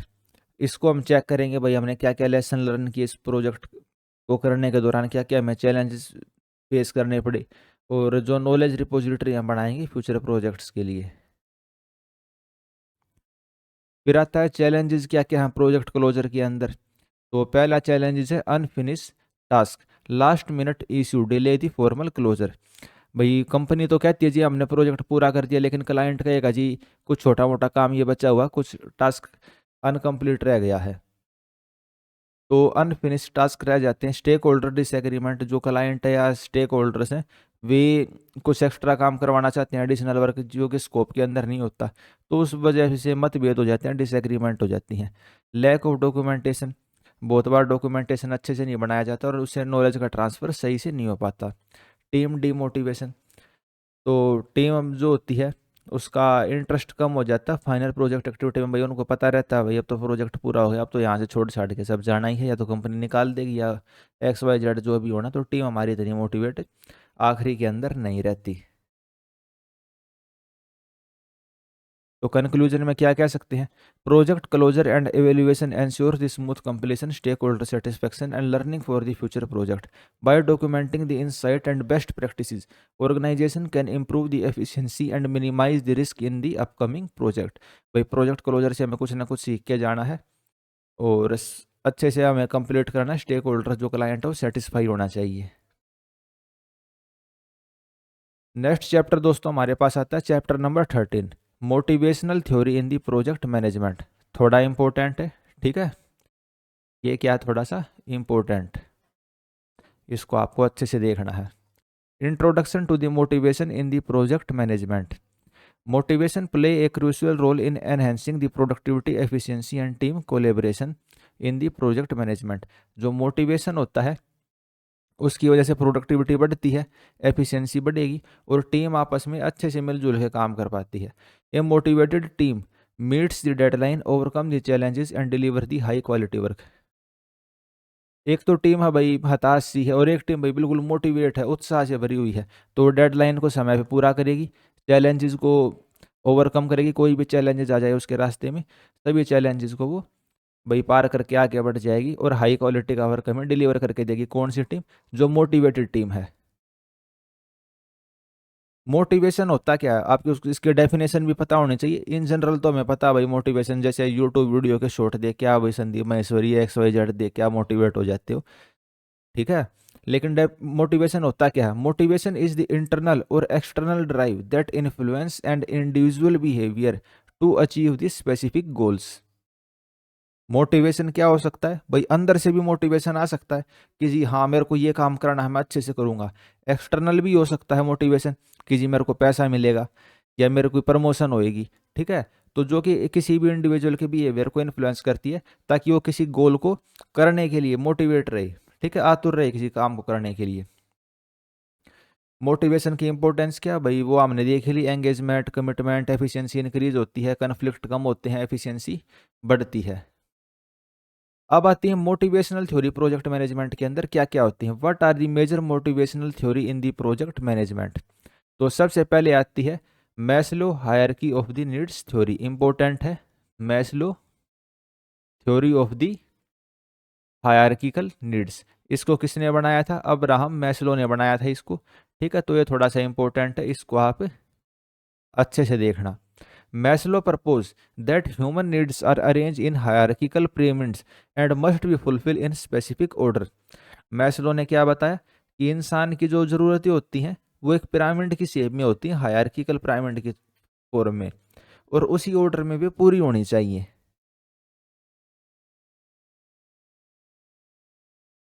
तो आप इस डायग्राम को देखिए, जो आपको डायग्राम दिखने लग रहा है। मैस्लो ने क्या बताया? सबसे पहले हमारी ज़रूरत क्या होती है? साइकोलॉजिकल ज़रूरत। साइकोलॉजिकल क्या क्या ज़रूरत होती है भाई? शरीर की ज़रूरत आप कह सकते हो, ठीक है भाई, खाना हो गया, पानी हो गया, स्लीप हो गई, ठीक है। तो ये सारी हमारी क्या है? साइकोलॉजिकल ज़रूरतें, जो बेसिक ज़रूरतें हैं इंसान की। फिर दूसरे नंबर पे भाई इंसान ने खाना पीने की और सोने की ये चीज़ें रिक्वायरमेंट कर ली, तो दूसरी वो क्या सोचता है? फिर सोचता है वो सेफ्टी के बारे में। सेफ्टी कैसी कैसी हो सकती है? अपने शरीर की सेफ्टी हो सकती है, नौकरी की सेफ्टी हो सकती है, प्रॉपर्टी की सेफ्टी हो सकती है। तो भाई नौकरी की सेफ्टी, भाई सरकारी नौकरी कह सकते हैं आप, ठीक है, तो उस टाइप से। तीसरे तीसरा लेवल क्या होता है? तीसरा लेवल होता है लव और बिलोंगिंगनेस। भाई उसकी दोस्ती, प्यार, या फिर जो इंटीमेसी वगैरह है, भाई बच्चों से रिलेशनशिप वगैरह, तो लव एंड बिलोंगिंग ये हमारा थर्ड लेवल रहता है इसके अंदर। फोर्थ लेवल हमारा क्या है? एस्टीम। सेल्फ एस्टीम हो गया, कॉन्फिडेंस हो गया, achievement, respect of other and respect by the other. ठीक है भाई, उसको खाने पीने की जरूरत पूरी हो गई, सेफ्टी पूरी हो गई, प्यार प्रेम मिल गया, वो किसके लिए भागेगा? इज्जत के लिए। ठीक है, अचीवमेंट्स के लिए कि मैंने इसको अचीव कर लिया, मैंने ये कर लिया, वो कर लिया। और सबसे ऊपर लेवल की जो नीड आती है जब आपने सब कुछ पूरा कर लिया, ये हमारी कौन सी है? Self actualization. भाई एक टाइप से बाबा बन गए आप, ठीक है भाई। अब क्या हो गया? इन सब चीज़ों से आप ऊपर उठ चुके हो। Morality, creativity, spontaneity, problem solving, lack of prejudice and acceptance of the fact. तो एक इसका पार्ट है सेल्फ एक्चुअलाइजेशन का। भाई अब आप क्या सोचोगे? भाई पैसा आ गया, प्यार व्यार भी है, और भाई सब रिस्पेक्ट भी कर रहे हैं, तो अब आप और आगे लेवल की चीज़ें सोचेंगे कि जिस संसार में मेरा नाम हो, मोरलिटी, वो नैतिक मूल्य वगैरह, इनके बारे में आप सोचेंगे। तो 5 लेवल थे मौसम इसके मैस्लो के, तो ये आपको पता होना चाहिए। पहले है साइकोलॉजिकल, भाई बेसिक खाना पानी। दूसरे हैं सेफ्टी, भाई जॉब सिक्योरिटी, सरकारी नौकरी, स्वास्थ्य बढ़िया और स्टेबिलिटी हो गई। तीसरी है सोशल नीड्स। भाई सोशल नीड में फ्रेंडशिप, प्यार, टीम वर्क। और चौथी है एस्टीम, भाई रिकॉग्निशन, उसको रिकॉग्नाइज कर रही है कंपनी, भाई अच्छा काम किया तो प्रमोशन दे दी उसको, सेल्फ रिस्पेक्ट मिलने लग रही है और अचीवमेंट मिलने लग रही है। और पांचवा है सेल्फ एक्चुअलाइजेशन, यानी कि personal growth and potential realization. वो सोचता है कि जी मैं तो कुछ बहुत अच्छा करके जाऊंगा, मेरा जीवन का उद्देश्य है ये 9 से 5 की नौकरी करना नहीं है, ये चीज़ वो चीज़, तो वो हमारा किसी में आ जाता है सेल्फ एक्चुअलाइजेशन के अंदर। तो प्रोजेक्ट मैनेजमेंट के अंदर इसका क्या एप्लीकेशन है? भाई बेसिक नीड, जो सब स्टार्टिंग में आप क्या दोगे उसको? ठीक ठाक सैलरी दोगे और वो ठीक कंडीशन आप उसको प्रोवाइड करोगे। सेफ्टी के अंदर भाई सेफ वर्किंग एनवायरनमेंट और स्टेबल एम्प्लॉयमेंट दोगे, भाई पक्की नौकरी कर दोगे। फिर सोशल नीड, भाई टीम वर्क को बढ़ावा दोगे, नेटवर्किंग को इंक्रीज करोगे। एस्टीम नीड, भाई उसको इनाम दोगे आप अगर वो अच्छा करता है। और सेल्फ एक्चुअलाइजेशन, उसको आप अपॉर्चुनिटी दोगे आगे बढ़ने के लिए, और चैलेंजिंग असाइनमेंट दोगे ताकि वो अपने आप को साबित कर पाए। तो प्रोजेक्ट मैनेजमेंट के अंदर जो मैस्लो हायर थ्योरी है हायरार्किकल नीड, इसका काफ़ी इंपॉर्टेंस है। और कोई कर्मचारी है ना, उसको ये सारी चीज़ें धीरे धीरे देंगे, ये नहीं कि पहले बार वो कंपनी में या चौथे नंबर का दे देंगे या 5वें का दे देंगे, पहले 1 मिलेगा, फिर 2, फिर 3, फिर 4, 5, ऐसे चलता जाएगा। फिर आती है हर्ट्जबर्ग टू फैक्टर थ्योरी। ठीक है, ये इसको हम और किस नाम से बोल सकते हैं? Motivation and hygiene theory. Herzberg two factor theory यानी कि मोटिवेशन एंड हाइजीन। हाइजीन का क्या मतलब है? हाइजीन का मतलब है प्रिवेंट दी जॉब डिससेटिस्फैक्शन, यानी कि जो फिलहाल वो जॉब करने लग रहा है उससे आप उसको असंतुष्ट नहीं होने दोगे, उसको बढ़िया सैलरी दोगे, जॉब की सिक्योरिटी रहेगी, अच्छी कंडीशन में काम करवाओगे, तो हाइजीन फैक्टर। और दूसरा होता है मोटिवेशनल फैक्टर।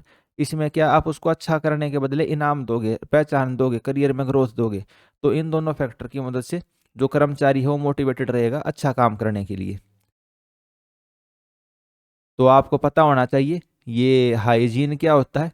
हाइजीन मतलब भाई जॉब से डिससेटिस्फेक्शन उसको नहीं होने दोगे, और मोटिवेशन उसको अच्छा काम करने के बदले इनाम दोगे। फिर आते हैं डगलस ग्रेगर की एक्स और वाई थ्योरी। ठीक है, एक्स थ्योरी क्या है? एक्स के अंदर तो है ऑथोरिटेरियन स्टाइल। ऑथोरिटेरियन स्टाइल का क्या मतलब है? थ्योरी एक्स के अंदर का भाई सारे कर्मचारी कामचोर हैं, उनको मार पीट के खूब काम करवाओ। और थ्योरी वाई क्या कहती है? सारे कर्मचारी बहुत अच्छे हैं, अपने आप ही अच्छा काम करेंगी। ठीक है, तो थ्योरी एक्स हमारी कहाँ पे अप्लीकेबल होगी? जो भाई मैन्युफैक्चरिंग यूनिट है, फैक्ट्री है, ठीक है, तो वहाँ पे अप्लीकेबल होगी। भाई मैनेजर काम, मारपीट के जो मैनेजर हैं वो अत्याचार कर करके उन पे उनसे काम निकलवाएगा। और थ्योरी वाई कहाँ पे सूटेबल है? जहाँ पे दिमाग वाला काम है, भाई कोई सॉफ्टवेयर डेवलप करना है आपको, आर्टिफिशियल इंटेलिजेंस वाले काम है, जहाँ एम्प्लॉय को भाई शांत दिमाग से सोचना और ढंग से काम करना है, तो वहाँ हमारी थ्योरी वाई अप्लीकेबल होगी। फिर आती है एक्सपेक्टेंसी थ्योरी बाय ब्रूम। अब ये इतनी इंपॉर्टेंट नहीं है, ठीक है, लेकिन इनको हम बस देख लेते हैं। एक्सपेक्टेंसी थ्योरी बाय ब्रूम, इसके अंदर क्या कहती है? भाई ये थ्योरी कहती है एम्प्लॉय तीन चीज़ों से मोटिवेट होता है: एफर्ट, परफॉर्मेंस एंड रिवार्ड। कंपन जो कर्मचारी है वो एफर्ट लगाएगा अपनी परफॉर्मेंस को इंक्रीज करने के लिए, परफॉर्मेंस इंक्रीज होगी तो भाई उसको इनाम मिलेगा, इनाम मिलेगा तो भाई उसकी वैल्यू इंक्रीज होगी। तो इसके अंदर तीन फैक्टर है। एक्सपेक्टेंसी थ्योरी बाय ब्रूम, भाई कर्मचारी ने एफर्ट लगाया, एफर्ट लगाया तो परफॉर्मेंस अच्छी हुई, परफॉर्मेंस अच्छी हुई तो उसको रिवार्ड मिल गया। तो efficiency, performance and reward, Vroom की एक्सपेक्टेंसी थ्योरी। फिर आती है मैकेल्ड थ्योरी ऑफ नीड। इसके अंदर क्या है? इस थ्योरी ने कहा भाई इंसान जो होता है ना, तीन वजह से काम करता है। उसको अचीवमेंट है, भाई अचीवमेंट के लिए जी मैंने ये वाला टास्क अचीव कर लिया, ठीक है, वो चैलेंजिंग टास्क को करना पसंद करता है और रिस्पॉन्सिबिलिटी लेना पसंद करता है। नीड फॉर पावर, उसको लीडरशिप रोल चाहिए। नीड फॉर एफिलिएशन, भाई सोशल इंटरेक्शन और टीम वर्क को इंसान प्रेफर करता है। तो ये हमारी कौन सी थ्योरी थी? मैकेल्ड थ्योरी ऑफ नीड। ये टीम लीडर, इसका एग्जांपल क्या है? Team leader with A high need of achievement will focus on innovation, while A project manager with high need of power will effective in decision making. तो भाई कोई team leader है, अगर उसको कोई कुछ अचीव करना है तो वो इनोवेशन पे फोकस करेगा, और किसी प्रोजेक्ट मैनेजर को पावर चाहिए तो वो डिसीजन मेकिंग के अंदर इफेक्टिवली पार्टिसिपेट करेगा। ये जो हमने थ्योरी पढ़ी, इनकी एप्लीकेशन क्या है? तो आप, इनकी एप्लीकेशन यही है कि भाई राइट लीडरशिप स्टाइल को आप चूज कर पाओ जो भी आपकी टीम की नीड है। जो स्किल्ड एम्प्लॉय हैं उनको आप करियर के लिए आगे बढ़ने की अपॉर्चुनिटी प्रोवाइड करें। और भाई कोई अच्छा कर्मचारी करता है तो भाई उसको इनाम भी दो, उसको रिकॉग्नाइज भी करो, ताकि दूसरों का भी मोरल बूस्ट हो अच्छा करने के लिए। कंक्लूजन में क्या कहेंगे? Applying the motivational theory help the project manager increase the efficiency, reduce the conflict and enhance the team work and ensure the project success. अगर भाई मोटिवेट रखोगे कर्मचारियों को तो एफिशिएंसी बढ़ेगी, कन्फ्लिक्ट कम से कम होंगी और टीम वर्क बढ़ेगा और प्रोजेक्ट में सक्सेस आएगी। तो आज के लेक्चर का भाई मैक्सिमम पार्ट तो हमारा हो गया है, लेकिन फिर भी हम मॉडर्न ट्रेंड देख लेते हैं प्रोजेक्ट मैनेजमेंट के अंदर नए नए ट्रेंड क्या क्या है। तो नई नई टूल्स, मेथडोलॉजी और टेक्नोलॉजी आज के दिन आने लग रही है प्रोजेक्ट मैनेजमेंट के अंदर। तो पहला है agile project management. What is this agile project management? तो agile is a flexible approach where projects are completed in small iterative cycles instead of the rigid phase। पूरे प्रोजेक्ट को एक प्रोजेक्ट की तरह रिजिड फेज में complete करने के बजाय छोटे छोटे रिपीटेटिव साइकिल्स के अंदर हम उसको कंप्लीट करेंगे। तो ये हमारे क्या है? एजाइल प्रोजेक्ट मैनेजमेंट अप्रोच है।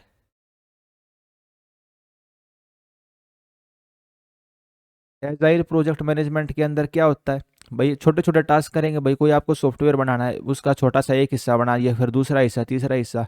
और जो क्लाइंट है, ठीक है, या भाई आपकी पूरी टीम है, आपस में मीटिंग करते रहेंगे, प्लानिंग करेंगे, रिव्यू करेंगे जितना भी हमारा काम हो चुका है, और अच्छा करने की हम कोशिश करते रहेंगे। तो ये हमारी क्या एजाइल अप्रोच है। हाइब्रिड अप्रोच क्या है? हाइब्रिड के अंदर हम क्या करते हैं, एक जो स्ट्रक्चर्ड अप्रोच है, भाई ऊपर प्रोजेक्ट मैनेजर, फिर डिप्टी मैनेजर, फिर और नीचे और कर्मचारी वगैरह। और एक होती है एजाइल। एजाइल यानी कि फ्लेक्सिबल अप्रोच, जो हमने थोड़ा अभी ऊपर पढ़ा था। ठीक है, खूब मीटिंग होती है एजाइल वाले के अंदर, और आपस में सारे मिलजुल के काम करते हैं। इन दोनों को अगर हम मिक्स कर दें तो क्या बन जाएगा? Hybrid project management. फिर आज के दिन आर्टिफिशियल इंटेलिजेंस का हम यूज करने लग रहे हैं प्रोजेक्ट मैनेजमेंट के अंदर। Remote and virtual project team. आप देश दुनिया के अंदर कहीं भी बैठे हो, इंटरनेट के through Microsoft Team, Zoom, Googles या भाई इनकी मदद से आप आपस में कम्युनिकेट कर सकते हैं। Sustainability and green project management, blockchain in project management, big data and analytics in project management. तो ये सब क्या फ्यूचर के ट्रेंड है जो कि प्रोजेक्ट मैनेजमेंट में हमें देखने को मिल रहे हैं। कंक्लूजन में हम क्या कह सकते हैं? जो मॉडर्न ट्रेंड है भाई, नई नई टेक्नोलॉजी है, इंटरनेट है, बिग डाटा है, ब्लॉकचेन है, आर्टिफिशियल इंटेलिजेंस है, इसकी वजह से हमारी एफिशिएंसी इंक्रीज होती है, एडेप्टेबिलिटी बढ़ती है और डिसीजन मेकिंग में हमारी मदद होती है। Artificial intelligence, agile, remote working and sustainability are shaping the future of the project management. Agile का मतलब समझ गए ना, प्रोजेक्ट को छोटे छोटे टुकड़ों में हमने डिवाइड कर दिया, रिपीटेटिव टास्क करेंगे और पूरी टीम मिलजुल के किसी काम को करेगी, तो हमारा क्या हो गया? एगाइल अप्रोच हो गई। तो ठीक है भाई, प्रोजेक्ट मैनेजमेंट में इतना ही था। ये हमारा क्या हो चुका है? अब कंप्लीट हो चुका है। इससे बाहर एक भी पर्सन नहीं आएगा, इसकी आप गारंटी मान के चलो, ठीक है। सारा आपको करवा दिया गया है प्रोजेक्ट मैनेजमेंट में, जो भी आ सकता था, जहाँ से भी आ सकता था। बल्कि और बहुत ज़्यादा पढ़ने की ज़रूरत नहीं होती, कंसाइज पढ़िए, उसको बार बार रिवाइज करिए। जो इसकी पीडीएफ है आपको अच्छे से पता कहाँ मिलेगी, जो डिसिप्लिन लर्नर की ऐप है उसका लिंक आपको मिल जाएगा, वहाँ से आप इसको डाउनलोड डाउनलोड तो नहीं कर सकते, ऐप के अंदर ही देख सकते। पायरेसी की वजह से हमने उसको बंद कर दिया है। जो अपनी 2200 MCQ की बुक थी वो टेलीग्राम पे अपलोड हो चुकी है, वहाँ से आप उसको पढ़ सकते हैं, ठीक है। तो और क्या रह गया? तो ठीक है भाई, इतना ही है। चैनल को आपने सब्सक्राइब नहीं किया तो सब्सक्राइब कर लेना, ठीक है। क्या कर लेना? सब्सक्राइब कर लेना। अपने दोस्तों के साथ इसको शेयर करना। जो आप टेलीग्राम पे, व्हाट्सएप पे जुड़े हुए, शेयर करना। अभी चैनल पे बहुत कम सब्सक्राइबर हैं, बच्चे लाइव भी बहुत कम जुड़ते हैं, तो एक डीमोटिवेट भी होते हैं। लेकिन फिर भी हम आपके लिए अच्छा कंटेंट ढूंढ के लेके आ रहे हैं, तो आप चैनल को सब्सक्राइब कर लें। उसके अलावा जो अमित सर हैं डिसिप्लिन लर्नर वाले, उन्होंने भी काफ़ी मैराथन वीडियो ली हैं, आप उन मैराथन वीडियो को भी यूट्यूब के ऊपर जाके देख सकते हैं। तो जैसे आप चैनल पे जाओगे आपको ये सारी मैराथन वीडियो देखने को मिल जाएंगी। तो इस वीडियो में इतना ही। आप सभी को आपके आने वाले एग्ज़ाम्स के लिए मेरी तरफ से बेस्ट ऑफ लक। धन्यवाद।